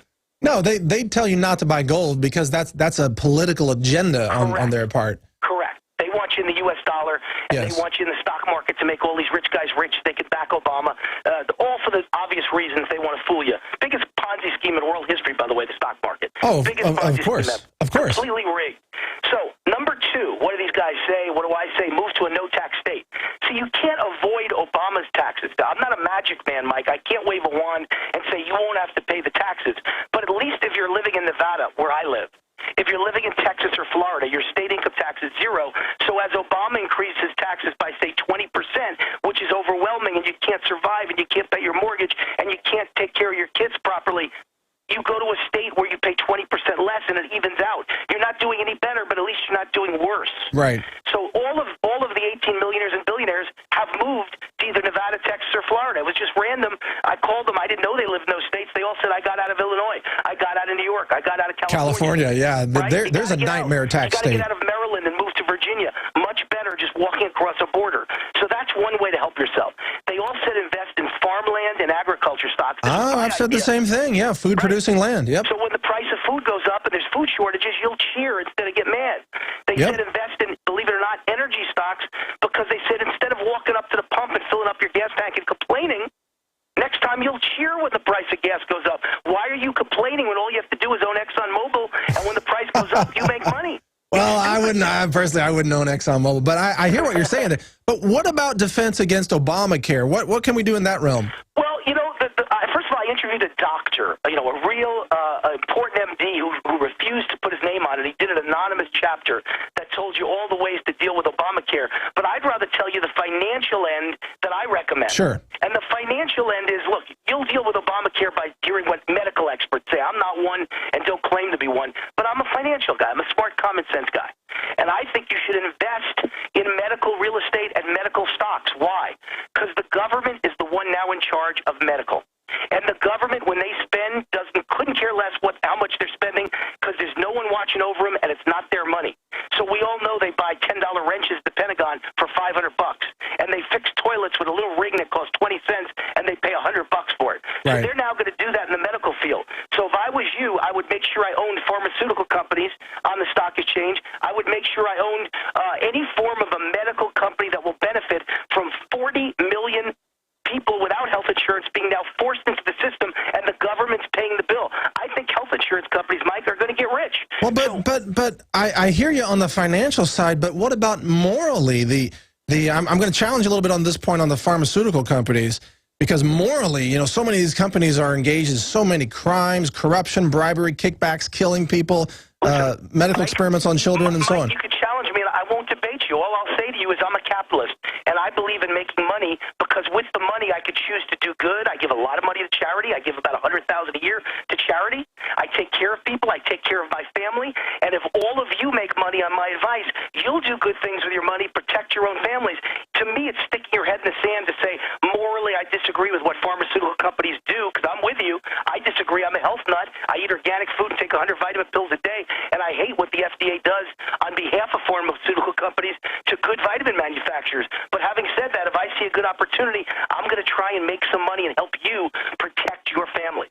Well, here's the really big one. I would say, but by the way, let's throw this in. I would say there are some medical device companies that are a lot more ethical than the big pharma companies are very unethical. But there might be some, let's say, generic pharmaceutical companies that aren't engaged in all these crimes, that are just doing sort of basic, you know, antibiotics that are acceptable in limited use and things like that. I just got to say this because, you know, my nickname is the Health Ranger, and I fought against the pharmaceutical companies for so long. I wouldn't recommend putting any money into those companies. Well, listen, my ultimate recommendation for the medical end of things for fighting Obamacare is you don't want to get in the system. That's right, you don't want to deal with government, so you want to take vitamins, you want to be healthy, you want to work out, absolutely, you want to eat organic, and so invest in Whole Foods. Whole Foods Company. Invest in vitamin manufacturers. Yes. That's your angle, okay? Yeah, got it. But these are all common sense ways to take advantage. I just never want to get in the system. I'm going to be so healthy, I don't want to ever get near a hospital or be involved in the system. Yeah, because once you do, then you get sicker, then you get C. diff infections, then you get superbugs. Correct. Then you get side effects. Then it's worse. All you have to do is eat healthy and take vitamins, and you never get sick. I've never been sick in my life. And I've been taking vitamins since I was 15 years old. I've been a vitamin nut. I was a bodybuilder and an athlete, and I took good care of my body, never smoked, never drank, never done a drug, lots of vitamins, lots of working out, and I've never really been sick other than the sniffles in my whole life. So you don't need the medical system if you take care of yourself, but the government and the pharmaceutical companies don't want you to know that. But, Mike, that doesn't mean I'm not willing to make a bet on a pharmaceutical company and make an extra $10,000 and therefore take care of my family. I think that's smart thinking. Well, but the real issue here is that Obama is forcing us to buy into a system that we don't want to use. Understood. It's all going to come crashing down. We all know that. Right. It cannot work. But invest in foreign stocks, bonds, and real estate may be the most important thing I could tell you today. Because not only did I write that as my singular most important thing besides gold and moving to a low-tax state, that was number 3, but all the 18 millionaires and billionaires agreed, don't invest in American biotech companies, don't invest in American pharmaceutical, invest in ones that supply China, India, Hong Kong, Singapore, Thailand, Vietnam, Laos, Cambodia, Australia, New Zealand, Switzerland. Why? Because those are countries where people are still hungry and ambitious, and they know you either work or you starve to death. So those countries are going to kick our butt for the next 10 years and grow much faster than us. And you want to invest in ETFs, exchange-traded funds, and mutual funds that invest in those countries' pharmaceutical and technology and electronic and hospitality companies, not American ones. Well, what about people who don't have money to invest? I mean, they're barely getting by. The tax burden is so huge. It's horrible. There's so much money going out the door. In Nevada than you are what do they do? So listen, if you have no money, I can't wage a magic wand and make you money, but I could tell you move to a place where you keep more of your own money. You don't work one day longer, but you keep an extra 10 or 20%. That makes sense. I could have you invest in your children's education by explaining how I homeschooled my daughter to Harvard and Oxford. She's now a straight-A student and won the John Harvard Award and the highest honors at Oxford a month ago without ever being in a classroom in her life. And I could show you that in the Ultimate Obama Survival Guide. And then I can educate you as to, through a U.S. military special forces commando, how to buy the best survival materials you can for your house to turn your home into a fortress and to take care of your family. All of that without me being the expert. I found the right experts in the Ultimate Obama Survival Guide. And here's one more thing for a guy who doesn't make a lot of money, Mike. I said this on Fox News 2 days ago. I said, you know, you have like people like school teachers. I don't mean to single out anyone, but I always hear school teachers, members of the teachers union, complaining, I only make $70,000 a year. I should make $100,000. I should make $150,000. No, the taxpayers aren't responsible for your money. God never woke up one day and said, you have a right to only work one job, and the U.S. Constitution doesn't say that. Go get a second job. Go get a third job. You may have to work twice as hard to make half the money. That's what I do. How come you can't do it? I have multiple careers, Mike. I work 16 hours a day. I work weekends. I work holidays. I've never taken a full day off in 20 years, and that's why Obama calls me rich. But you know what the reality is? I'm a very hard-working guy. Maybe everyone should take up that idea that you got to work hard in America to make money again, and maybe a poor person will become much more successful with that mindset. I completely agree. I completely agree with you. Yeah, I mean, I'm in the same boat. You know, built my network, my system from nothing but hard work for, you know, decades of hard work. But you see, psychologically, the system today has become so invested in victimization and dependence. Correct. That on the radical left, I'm going to say, they feel like your money belongs to them. You know, Correct. How dare you want to keep your money? They should get the food stamps. They should get unlimited welfare. You know, well, and Obama encourages that. Man, they want to pull you down to their level. Yes, they do. Shared misery. Yes. But, you know, listen, when you talk about victimization, I'll tell you a very funny story. Did you know in January, did Alex Jones tell his audience in January that the United States government labeled anyone who has food allergies as disabled? Did you know that? No. And I've had terrible food allergies my whole life, and that's the reason I got into vitamins and health food. I'm gluten intolerant, and I don't eat regular bread anymore. I eat the gluten-free bread. I don't want a wheelchair. I don't want a disability check. It's no big deal. I've lived a wonderful life while I have terrible allergies. Who cares? But this is all part of Obama's campaign to destroy us mentally and make us all believe we are weak That's and right. incapable of taking care of ourselves. Absolutely. I think that's it, is essentially the Marxist mindset. It sucks the soul out of humans. I mean, it literally sucks your soul away and leaves you as a pathetic victim, a dependent, and also a de-educated, dumbed-down person. You mentioned your daughter was homeschooled, and Ron Paul has worked with Gary North to put out a homeschool curriculum that looks fantastic. But public education is really about de-educating people to make them, as George Carlin said, obedient workers to the system. Correct. How bad is that? Well, I think that's the reason Obama was reelected. So he's smart. That's why they do that. They push you like sheep or cattle. They herd you into the public school system where you are taught on a daily basis this is a terrible nation. It is a racist nation. It hates blacks, gays, and Hispanics. It hates anyone who isn't white in the power structure, and that we have to atone for terrible things we've done forevermore. Our nation's built upon greed, and you've got to elect people like Barack Obama with a politically correct agenda that believes in fairness, equality, and social justice. And sure enough, we reelected a man who has created the worst economy since the Great Depression in 1929, and most of the damage has been upon women, blacks, and Hispanics. Yep, that's right. He's damaging his own support base. Now, Correct. We've only got a few seconds left here, Wayne. I want you to give out your website so people can check out your information there. Sure. Well, the book is The Ultimate Obama Survival Guide. It's the #1 finance and #1 political book at Amazon for 3 weeks now, and it's available at Amazon.com or any fine bookstore, Sam's Club, Costco, Barnes & Noble. And my website is root4america.com. That's ROOT, 4america.com, because, Mike, that's what I do every day is root for this great country, root for America. Well, I love your enthusiasm, Wayne, and most of your ideas. Your book is awesome. I'm going to read it soon, so thanks for joining us here today. Hey, thank you, and God bless everyone. Let's keep fighting. We got to save the middle class and small business from these crazy people who are out to wipe us out. All right. Thank you, Wayne. Thank you. All right, there goes Wayne Allyn Root there, and stay with us. We'll be right back on the Alex Jones Show with much more straight ahead. All right, I'm going to cover. That was an interesting interview with Wayne Allyn Root. Definitely a high energy guy. Got some great ideas. I'm going to check out his book and sort of see where he's going with all those ideas. But I appreciate him coming on the show. I like to mix up, the guests here. I don't want to have the same person on over and over and over again. I like to bring you some new perspectives, some new voices from time to time. So I always try to reach out and bring in new people. And by the way, Alex doesn't even normally know who I'm bringing on. So it's if you ever wonder how this works around here when I'm hosting, the truth is I invite my own guests.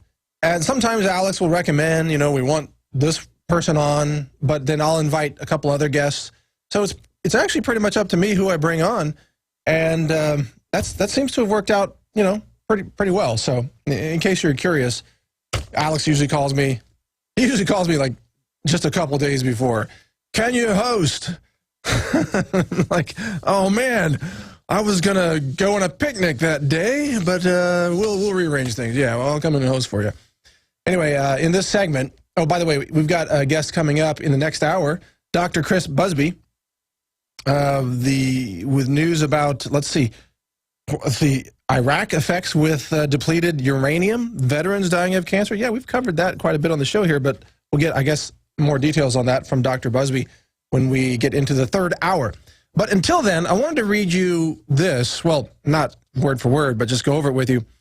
10 civilization-shaping trends for 2013 that are driving us into social and spiritual crisis. This is an article I put together. It's on Infowars.com and also my website, naturalnews.com. I just wanted to go over this because I feel like this is really crucial for us to understand the big trends of what's happening.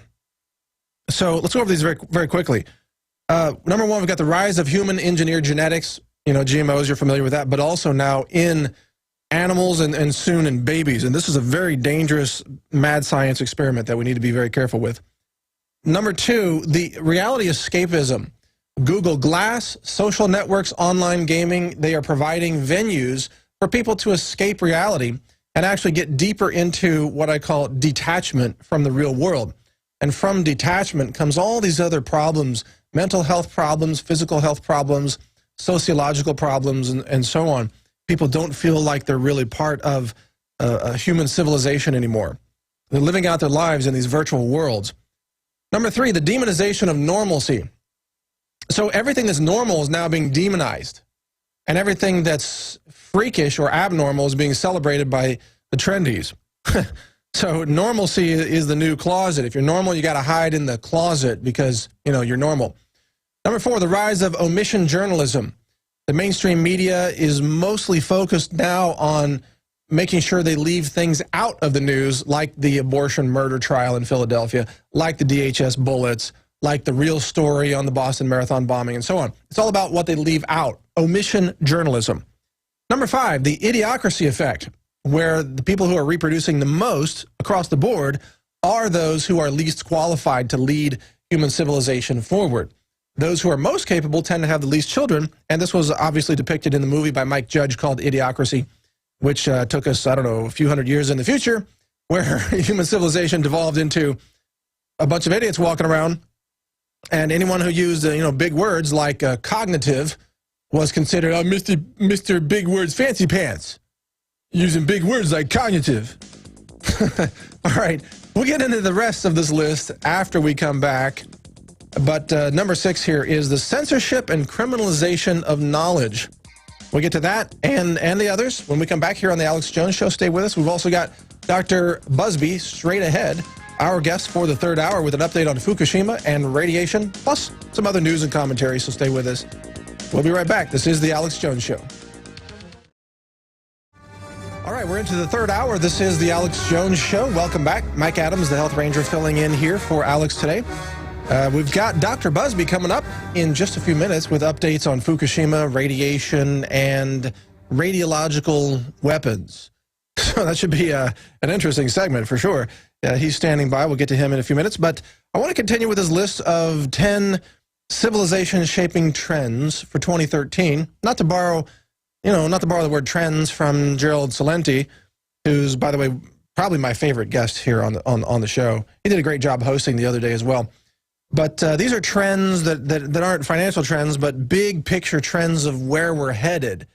So it's crucial to know this, and I'll tell you why at the end, because we're getting to an era that I call the suffering, followed by what I call the rise of the consciousness movement, which is also a spiritual renaissance movement. But point number six here is the censorship and criminalization of knowledge. Now, this is about the system the government, the globalists, destroying knowledge. They've already done it with nutritional supplements where it's illegal to tell the truth about how a natural herb or vitamin or supplement can prevent disease.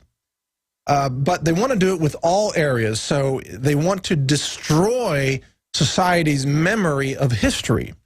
And they're doing this by demonizing the Founding Fathers. They're doing this by demonizing the Bill of Rights, the Constitution, by teaching a revisionist history in public schools and so on. Lots of ways that they're trying to destroy knowledge and make society as a whole forget where it came from and how it got to where we are today. Because if you can erase someone's memory, then you can manipulate them, which is what the government wants to do. So destroying knowledge, destroying memory is all about manipulating the immediate future. Number 7, selective dehumanization. And this is about abandoning the value of life, and we see this with the abortions and the post-birth abortions, the abortion murderer on trial, alleged murderer on trial, who was killing babies with a pair of scissors after they were born. It's all dehumanization. They say they're not really babies; they're just a choice. Dehumanized. Number 8, the theaterization of narratives for political gain, false flags, in other words. This is about the government using public theater, which is 9/11, which is the Waco attack, which is Sandy Hook. Public theater to accomplish its political goals, because it gets so much more traction, it's so much more psychologically efficient for the government to conduct reactionary theater rather than actually pursue proactive education that would move people in a positive direction. They know that through terror and fear, they can have highly viral memes spread throughout the population that will then lead to their political goals. Number 9, the end of privacy. Yeah, the government wants to end all privacy. The NSA spy center being constructed in Utah is all about tracking every email, tweet, voice, phone call, phone text, everything, every web address you ever visit, every web form you ever fill out. It's all going to be tracked and cross-referenced and then used to incriminate you. And then number 10 is the rewriting of history. We've covered this briefly before, but this is really, again, about destroying society's memory so that you can manipulate people into the immediate future. Now, where is this all heading us? And yes, you are listening to the Alex Jones Show, just in case you're wondering where all this is coming from. This is heading us into an era that I call the suffering. Bad times are ahead in the near future. I mean, a lot of widespread death, starvation, economic collapse, loss of freedoms, and so on.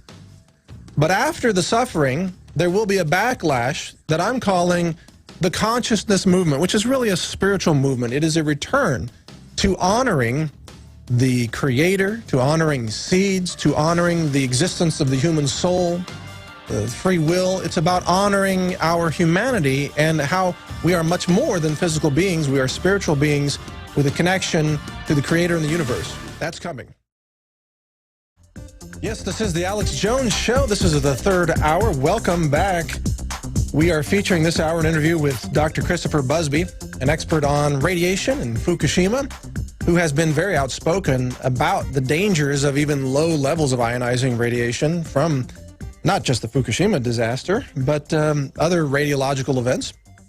And he joins us by Skype now to give us the latest breakdown on radiological weapons, a little bit of update on Fukushima, and some thyroid problems in children, a few other points as well. Welcome to the show, Dr. Busby.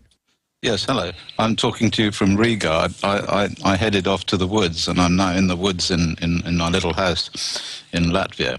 Oh, really? And what I want to talk to you about, really, I mean, it's my main thing, but I'll just plug it again, is what I see as and what actually is the biggest human health, public health scandal of all time, which is this release to the environment by scientists since 1945 of all these radioactive substances like strontium-90 plutonium-239 and cesium-137 and all that. And this whole umbrella of this radiological public health scandal covers all of the things that I've researched in the last 20 years. Fukushima, Chernobyl, nuclear increases in childhood cancer near nuclear sites, contaminated sea.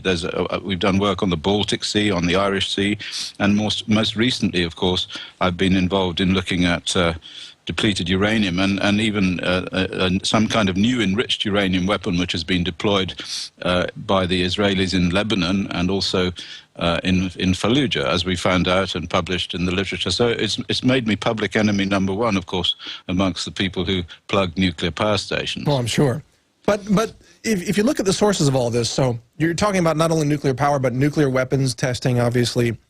Do you get into nuclear medical exposure? Well, nuclear medical exposure is mostly external, and this is, and I think it's quite relevant for me to point out that it's not about low-level radiation. The argument is not about low-level radiation. It's about external and internal radiation, because actually radiation is measured in various units, millisieverts and millirads, and these units relate to energy that's transferred to the human body. So it's a physics-based unit that is used. And the big problem is that it doesn't work for internal radionuclides. And I can briefly explain why. The transfer of external energy, like gamma rays, into the body is the same as sitting in front of the fire and heating yourself and warming yourself up. You can get so many joules per kilogram of your body in terms of heat energy. But you could get the same number of joules per kilogram into your body if you reached into the fire and you ate a hot coal. And that's a very reasonable analogy, but the difference between standing somewhere where the radioactivity level is slightly higher, so you've got external radiation like from an X-ray machine or something like that, which is actually not, it may be low-level radiation, but it's not a big deal. But then ingesting or inhaling radioactive iodine, like for instance from Fukushima, or particles of depleted uranium from some weaponized use in Iraq, those things, those tiny particles and the internal radionuclides that damage the DNA, they are the serious problem, and that is the biggest public health scandal of all time. So, and it's, yes, sorry. I just wanted to ask you the question. Yeah. So externally, the radioactive particles, you are subject to them via the inverse square law of distance, exactly. right? So just like just like sitting in front of a light. Yeah. Right. But then internally, your distance to the particle is zero. Absolutely so. And a lot of these particles are alpha emitters too, which normally an alpha particle wouldn't pass through your skin. But uranium, for example, plutonium, they're alpha emitters, and they're sitting inside you, and so they only have a very short range, and they produce enormous local doses to cells. So it isn't at all low-level radiation. But the con is this, that the nuclear industry, or in fact the military who started this way back in the 50s, the con is that they dilute all of that energy into the whole body, whereas actually the energy is all in one place, usually on the DNA. Yeah. This is outrageous. Well, in terms of internal sources, this is fascinating. I've got a lot of questions for you already, but in your assessment, is it a higher risk of internal exposure through inhalation of airborne particles, or is it through eating food? No, it's more from inhalation. And the reason is quite simple, that over evolutionary timescales, the gut has found ways of excluding a lot of these radionuclides, because there are a lot of natural radionuclides like radium and uranium, thorium, and daughters of these substances, which occur naturally. And the gut seems to be quite clever at keeping a lot of this stuff out. But if it's inhaled, it gets into the lungs. It goes through the lungs into the tracheobronchial lymph nodes, and then the lymphatic system can take it anywhere. And in particular, where it takes it is to the female breast, because that's quite close by. And so these particles get into the female breast. So we find high levels of breast cancer in people who live downwind or close to nuclear power stations, for example. I mean, there's an awful lot of hoo-ha about childhood leukemia near nuclear power stations, but nobody's been looking at adults who live near nuclear power stations for the simple reason that the cancer registries refuse to release the data. We've had to knock on doors in order to do these studies. So which radiological isotopes are more likely to be airborne? For example, downwind from Fukushima, is someone likely to inhale a particle of cesium No, uranium. Just uranium. All of the effects in Iraq are a consequence of the use of uranium weapons. I don't say depleted uranium weapons because we've actually measured this stuff, and we found that since about 2003, since the second Gulf War, that they've been using ordinary uranium or even slightly enriched uranium, which is something which is a bit odd, which we don't quite understand. And it may well be, and I've suggested this, a consequence of a new type of weapon, which is a fusion weapon. But I mean, whether that's true or not, certainly uranium is the thing that is causing the effects in Iraq. And my feeling is probably uranium particles are what causes the effects downwind of nuclear power stations, because at the end of the day, uranium is what they run on. Uranium is what they run on. I mean, I've done a number of studies, for example, up in America, around near Los Angeles, around the Santa Susana site there, the field laboratory, where people are all dying like flies all around there, and nobody seems to figure out how it works. But if you look through the data, if you look through the environmental reports of Boeing and Rocketdyne, who are the people who run the operation, you find that there's enormous amounts of enriched uranium in the air filters. But nobody looks at uranium because it's kind of thought to be natural and somehow therefore safe. But of course, the particularized version of it is certainly not natural, and it's certainly not safe. What isotopes of uranium are likely to be airborne, and what kind of half-life are we talking about there? Well, the half-life is 4.7 billion years. I mean, oh well, that's a little more than a human lifespan. Yeah, that's kind of quite a long time. The uranium. In fact, uranium is the problem that they have when they try to bury nuclear waste. I mean, another study that I've done is to look at the Swedish proposals to build a nuclear waste site underneath the Baltic Sea, which is already the most radioactive sea in the world. And by the time all of the other radionuclides like cesium and strontium and all the short-lived stuff has gone away, the uranium and the radium is still there, because those things have enormously long half-life. They have geological half-lives. Mm-hmm. But of course, the particles won't stay there forever. The particles are produced when the weapons are used, and they go up in the air, and then they land in the desert, and they hang around for quite a long time. And my feeling, they still are there. I was in Iraq in 2001. I went there with Al Jazeera, a lot of measuring equipment and everything, and I found a lot of depleted uranium particles there from the first Gulf War. So that was like 10 years later, yeah. Well, we also see in the veterans who are around the DU weapons, they are exhibiting very high rates of cancer, and I think you even mentioned... That's true. Yes, I've done some studies. I've been called in as an expert recently on a number of United Kingdom veterans who were deployed in the second Gulf War and the first Gulf War, and they were basically cleaning out vehicles that had been struck by depleted uranium bullets, and they've got lymphomas, and they've got colon cancer too. And there are two of them with colon cancer, and the odds against that happening, I can tell you, at the age, because they're both 40, at that age, the odds against both of them getting colon cancer is 1 in 780,000. That's wow. The lifetime odds. So it's quite obviously the uranium that's caused the colon cancer. But the government and the military, they just refuse to concede all of this stuff, and it's impossible to do any research because the cancer registries won't release the data. Right. This is a global cover-up, but it's also easy to sweep under the rug because so many of the symptoms of radiological poisoning are they can be diagnosed as something different, and the symptoms can take a long time to be diagnosable. Well, that's the main problem. It's like stabbing somebody and then they die 20 years later. Right. And so it's quite hard to do those sorts of cases. But it's not. It's getting easier, I have to say. The problem also, of course, is this. That in the last 10 years, we've realized a lot more about the way in which there's been a lot of research done. And this hasn't fed through into the people who regulate the limits and so on. But anyway, what we've found out is that radiation doesn't just give you cancer, it gives you heart attacks, it damages your children, it more or less increases the rate of just about every illness that there is. So it's a kind of premature aging. Yeah, like a stealth epidemic.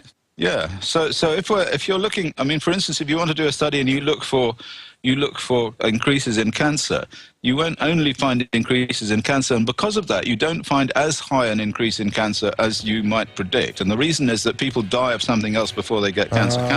Cancer's an old age. It's something that increases Dr. exponentially Busby, with age. we are going to take a quick break. but stay with us, folks. We're interviewing Dr.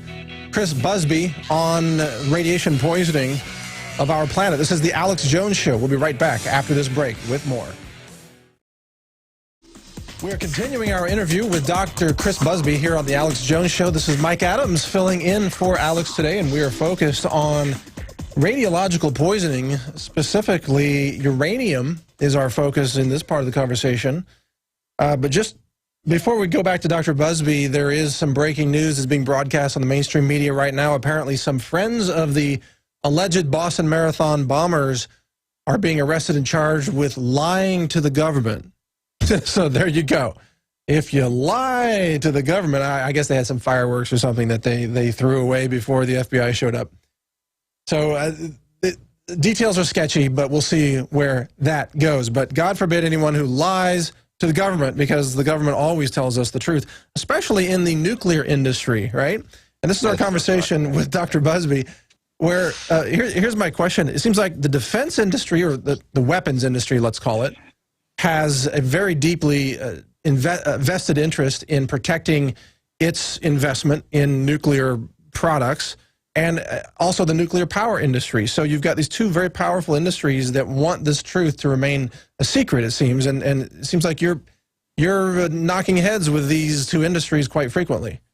Yes, that's right. Actually, in the 50s is when it really got bad, and that's when it all started, because they wanted to, like as you say, they wanted to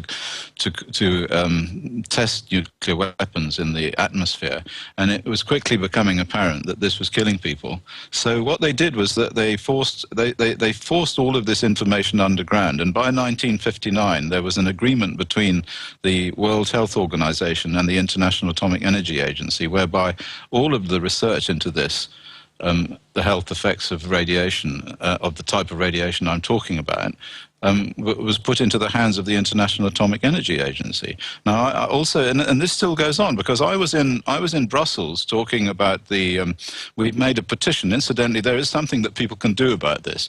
So we have a website which we set up last year called nuclearjustice.org. We formed an international committee for nuclear justice in Vilnius, Lithuania. And so this is people can get in touch with us. There are petitions that can be used based on human rights. Anyway, my point is, I went to Brussels to make an intervention on behalf of the Green group of the European Parliament. And I was talking about this whole issue, and what I learned there was that the new radiation protection legislation, which is going through, which I was asked to go and talk about, is going to be put in the hands of the people who are in the hands of the industry rather than the hands of the Environment Committee, because they have these different committees in the European Union, and they have a committee that's involved in environment and health, and they have another committee that's involved, or directorate that's involved in looking after industry. So it's the industry committee who's going to be dealing with the legislation relating to radiation. And this is exactly like it happened in the 50s, where they gave the protection of human beings and the protection of the environment into the hands of the International Atomic Energy Agency. Right, to turn it over to the very people who are the problem. Exactly. But, you know, I mean, I was very interested earlier in your list of, and I quite went along with a lot of that stuff, you know, what I would call the Sovietization of the planet, actually. Yeah. Because although the Soviet Union has collapsed, all of the things that the Soviet Union went in for, all of this airbrushing of history and the teaching of nonsense and all the things that you talk about have now become mainstream in the United States and certainly in my country, in England as well, too. Well, so right. You really, basically, if you want to learn something, you go to the internet. And then you just have to kind of sift through all the crazy stuff. But basically, you get a much better idea of what's going on than if you listen to the news or if you look in the newspaper. Well, I think that this nuclear industry this is a classic example of where they are attempting to destroy actual knowledge, destroy history, and spoon-feed you a new narrative that is at odds with physical reality, or in this case, actual physics. Yeah, well, the thing, I've thought a lot about this, and I've concluded because you have to either think, well, they're just bad people or evil or something, and you then have to think, how can they possibly go in for all of this nonsense? So and then you can say, well, they might have a lot of money, people give them money in brown envelopes and all this, and there's probably a bit of that happens as well. But my feeling is that it's a way of looking at the world, and this way of looking at the world arrived in the last century with science itself. And in some way, science itself, especially physics, actually, physicists seem to be able to believe stuff that everybody thinks is manifest nonsense, and they can somehow control the way in which the world works by saying, well, look, we're much cleverer than you are, and you have to listen to what we say because we can do mathematics and you can't. Yeah, and most of the people, and like the politicians who are all stupid anyway, you know, or most of them, they're desperate to show that they're as clever as the physicists. You see? So it's kind of Dr. Busby, stay with us. We got to go to a quick break here, but stay with us, and we'll have a long segment with you afterwards. I want to get into this with you to talk about this scientific dictatorship, in a sense, where just exactly what you said, they're trying to shove this down our throats, and it's not true. All right, we're continuing our interview with Dr. Chris Busby, an expert on ionizing radiation, and he helped create the website nuclearjustice.org. And we have a long segment here with him. Just before the break, Dr. Busby mentioned that there are some, let's say, fundamental themes of conventional science that he believes are not legitimate, or I'm paraphrasing. But I'd like to ask you about that, Dr. Busby. What are the things about modern science that you think need to be questioned? Well, I think the problem is that science became a very, very powerful machine from when it began, probably in about the 15th century, and it was based on empirical evidence. So what happened is that rather than just come out and say this is so because the church teaches that it's so, let's have a look and see whether it works. And so they do an experiment, and the experiment would show whatever it showed, and very often that would be something that wasn't expected, and they would have to rejig the whole understanding of reality to fit in with experimental work. Yes. And you remember Galileo. Galileo was challenged by the Inquisition because he said that there were the moons of Jupiter, and in the Bertolt Brecht play of Galileo, he actually shows the inquisitors through his telescope the moons of Jupiter, and they say, as I recall, they say, well, this must be a very uncertain machine, and we don't really believe in this machine if it shows something that cannot exist. Right? Well, anyway, the point is that that's exactly the situation we have now. We have, for example, many studies that show that there's an increase in childhood leukemia around nuclear sites, but the radiation risk organizations, the United Nations Scientific Committee, in the United States, the various committees there, NRC and so on, and the International Committee on Radiological Protection, which was based in Sweden and is now based in Canada. These committees are controlling the understanding of the health effects of radiation, and they continue to act exactly like the Inquisition. They say, yes, well, these childhood leukemias cannot exist because we know that they cannot exist because our formulae say that they cannot exist, and that's the situation we're in now. That's exactly it. I've talked about this as well. The scientific method is predicated on the idea that you must assess all the available evidence and then sort it out. You can't filter selectively the evidence that you don't like because it disagrees with your preconceived notion of what the theory is. But that's right. What we see. Well, there are two philosophical rules here. There's the rules of induction and the rules of deduction. So what they say is that they know how much cancer is caused by radiation on the basis of experiments that have been done on the survivors of the Hiroshima bomb. Okay, and that was all external radiation, and it was a very big dose. And therefore, on the basis of that theory, this is a formula, this is an equation, okay? Mathematics, we're back to mathematics. On the basis of this mathematical equation, it's impossible that these children, you know, the nuclear sites could have their cancers or as a consequence of radiation. And the same thing happens with Fukushima. We have the World Health Organization now came out with a big document recently that said that the effects of the Fukushima accident, because the doses were so small, are not even going to be measurable. And in the middle of all this, people are having 40% increase in, that 40% of the people, of the children tested have got thyroid nodules. People are just falling down dead all over the place. And there's lots of evidence that they're covering it all up. So, and this is exactly like Galileo. This is a failure of science itself.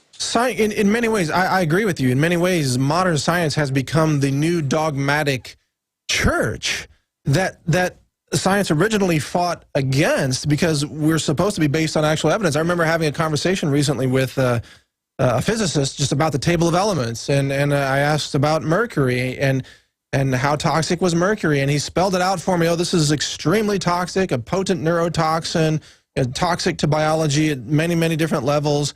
And then I asked him, I said, well, so what do you think about injecting children with trace amounts of mercury? And he said, no, that's extremely dangerous, should never be done, it's not human. I said, well, what about injecting a child with a vaccine?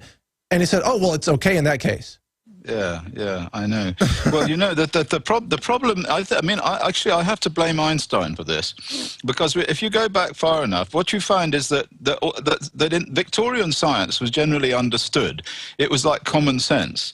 But then round about the 1920s, like between 1905, when they came out with special relativity, through to about 1930, the whole thing was turned on its head, and suddenly we had to believe stuff that was manifestly impossible. And the people who went to the top of the lists who said these things were the mathematical physicists. And if you look in government now, if you look in the UK government, you look in American government, you look all over the place, you look in the European Union, you find that the people who are the advisors, the senior advisor to government, are always mathematical physicists. And those are people who can believe virtually anything.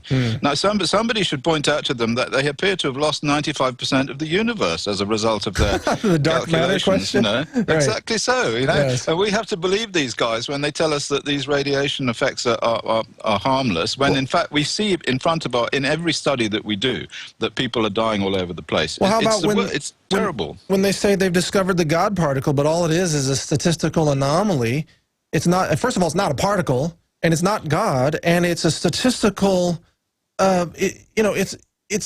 they didn't really find something that you can look at. It's not even that. It's not even that. The point is, when they do these experiments, what they do is they don't actually see anything. Right. What they do is they have a huge computer program which analyzes all of the stuff that's going on inside this machine that they've got, where they're smashing things together at enormous energies, and then they apply all of the equations that they've figured out long ago are the right equations, and they come out with answers which may or may not be right, but maybe the equations are wrong in the first place. That's the point. Yeah. It's all mathematical. It's exactly like the analysis of the health effects of radiation, where it's a mathematical equation. It says it can't happen, so they say it's impossible. And yet there's some dead person lying in front of them in the road, and they say, well, this person cannot exist, just like like Galileo and the Inquisition.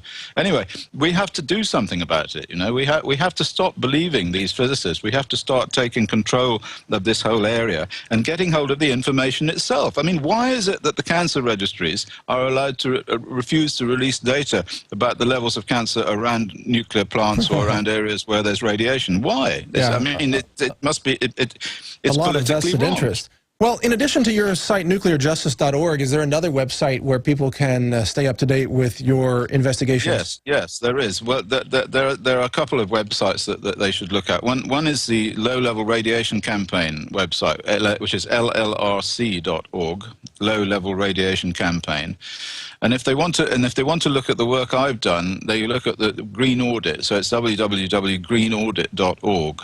So those two websites have most of the stuff that we are doing. If they look on my Wikipedia entry, incidentally, they will find that I'm every sort of scurrilous, idiot, because the nuclear industry have a whole team of people that spend their whole time cutting me down on the internet and putting up all sorts of, and I just don't have the time. I don't have the time to deal with it all. I'd have to have a whole department of people just checking. So my Wikipedia entry is a sort of battle of the Somme. Wikipedia is largely discredited on anything that threatens corporate interests. Yeah, teams of trolls work on that. But I want to get back, because you mentioned the history of physics and the development of much of this knowledge base. If you look back to the early physicists who were investigating radiation, even at the time, they said it wasn't dangerous, and a lot of them died from cancer, like Curie and many others who were experimenting and even trying to isolate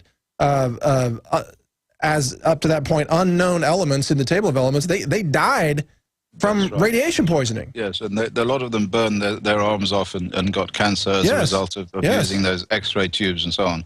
And somehow we're led to believe that everything is okay. Anyway, the point is that if you look at the limits, the dose limits, if you go right back to that early time and look at the dose limits and watch them through the whole of the last century, you find they go down and down and down and down and down and down exponentially. And eventually, in 1990 or so, they hit the 1 millisievert level, which is the legal limit today. But the reason they don't go down any further, which of course they should do, the reason they don't go down any further is because the nuclear industry wouldn't be able to function and the military wouldn't be able to function if that went down any further. But as I said before, you know, that the important thing is not the actual radiation dose, it's where it's from, it's what it's from. We have places in the world now which have become absolutely dangerous to live near, and this is what nuclear justice is about. It's to try and use human rights legislation to raise that issue, because we have the Baltic Sea. Some of those geographical locations? Yes. It's places where radioactivity has accumulated. So you've got quite a few of them in America. You've got the Hanford site in Washington. You've got Oak Ridge? You've got certainly Los Angeles, up in northwestern Santa Susana, up in the Simi Hills there. That's an area which is massively contaminated with radioactivity from the Rocketdyne operation. And there was an explosion there in 1959. I think it is, from the sodium reactor, which melted down and spewed stuff all over the place. That's quite a dangerous place. So the Irish Sea and the Baltic Sea, yes. Well, sorry to interrupt, but I want to understand how do these radioactive particles get kicked up into the air? Is it from wind? Is it a farmer plowing a field? How does it happen?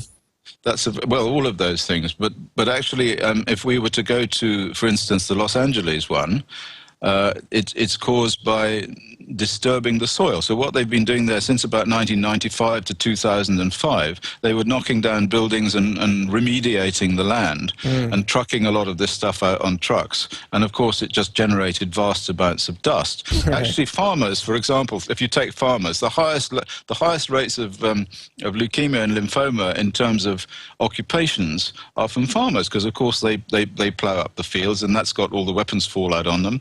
Then the other, a very interesting one, which is certainly going to affect people in Japan, is what's called sea-to-land transfer.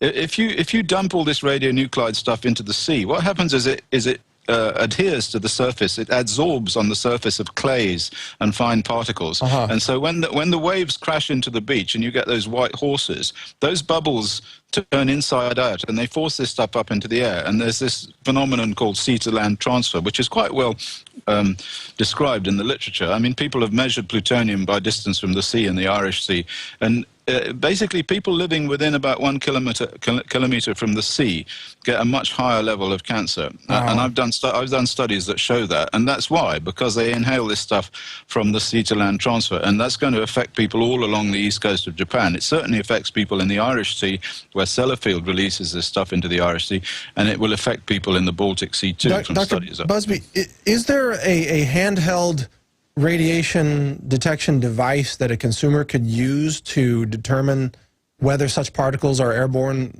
near them? No. Not really, no. Not sensitive enough?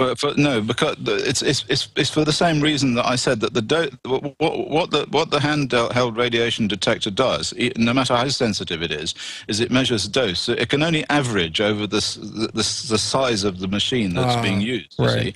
And so these little particles wouldn't have any effect on that. I mean, there are ways in which you can deal with it, but they're a bit complicated. You have to get sticky filters. So you put up some sellotape on a piece of paper, and then it sticks to the sellotape, and then you can put a plastic on there called CR39, and then you can see the tracks or you can put photographic film as well. And in fact, a colleague of mine in America, in the United States, looked at some of the dust from Fukushima and was able to image these particles quite easily. Well, it seems critical, really, for especially people living near these areas that you identify as possibly having high levels of latent radioactive particles, to be able to have some kind of a device or something they can purchased to determine whether they're safe. I agree with you. I agree with you. But basically, there isn't anything. I mean, all you can do is you can bulk this stuff. So what you can do is you can look at vehicle air filters, for example, which is what I did in Fukushima. I got a lot of Japanese people to send me the filters from their motor cars, and then what we did is we measured in bulk. We measured the concentrations of material in those filters. And one filter I got sent by a lady in central Tokyo. So she was living in an apartment which was 300 meters from the Tokyo Tower, and she sent me her air conditioning filter, which was inside the room that she lived in. So it was inside. It just circulated air inside the room, and there was about 120,000 becquerels per kilogram of cesium in that filter. There was a lot of uranium-235, uranium-238. There was lead-210, which nobody had detected. Obviously, a lot of lead-210 was coming out of Fukushima. So that was quite, and I put up a video on YouTube about that. It's quite a scary business because this is Tokyo, population 36 million. Yeah, and the really scary thing is that your lungs are the filter. I mean, if you're walking around breathing in that area, you are accumulating all that in your lungs. That's your whole point. That's my point. I mean, we can't take somebody's lung out and measure it, but we can certainly take a filter out of a car and measure it. And so if the filter intercepts material as it gets sucked into the engine, we can have a fairly good idea of how fast the engine is turning and how much air goes through it and the efficiency of the filter and all that sort of stuff. So how effective would an N95 mask be, the kind of mask that people use for flu pandemics and things? Would those block? What you mean? Just those little monkey masks, those little white things? No, they're useless. Yeah, they're that's useless. what I think too. You have to have one. You have to have a proper aerosol mask, like the sort of thing that you would buy for working with dangerous aerosols. Like something that seals around your face. Yeah, that's right. You'd have to use that, and even that won't intercept some of these very small uranium particles that they use that are created in weaponization. Those things are down in the 50 nanometer to 150 nanometer range, and they'll go straight through any of those things. So in fact, they go straight through the skin. What? They go straight through the skin?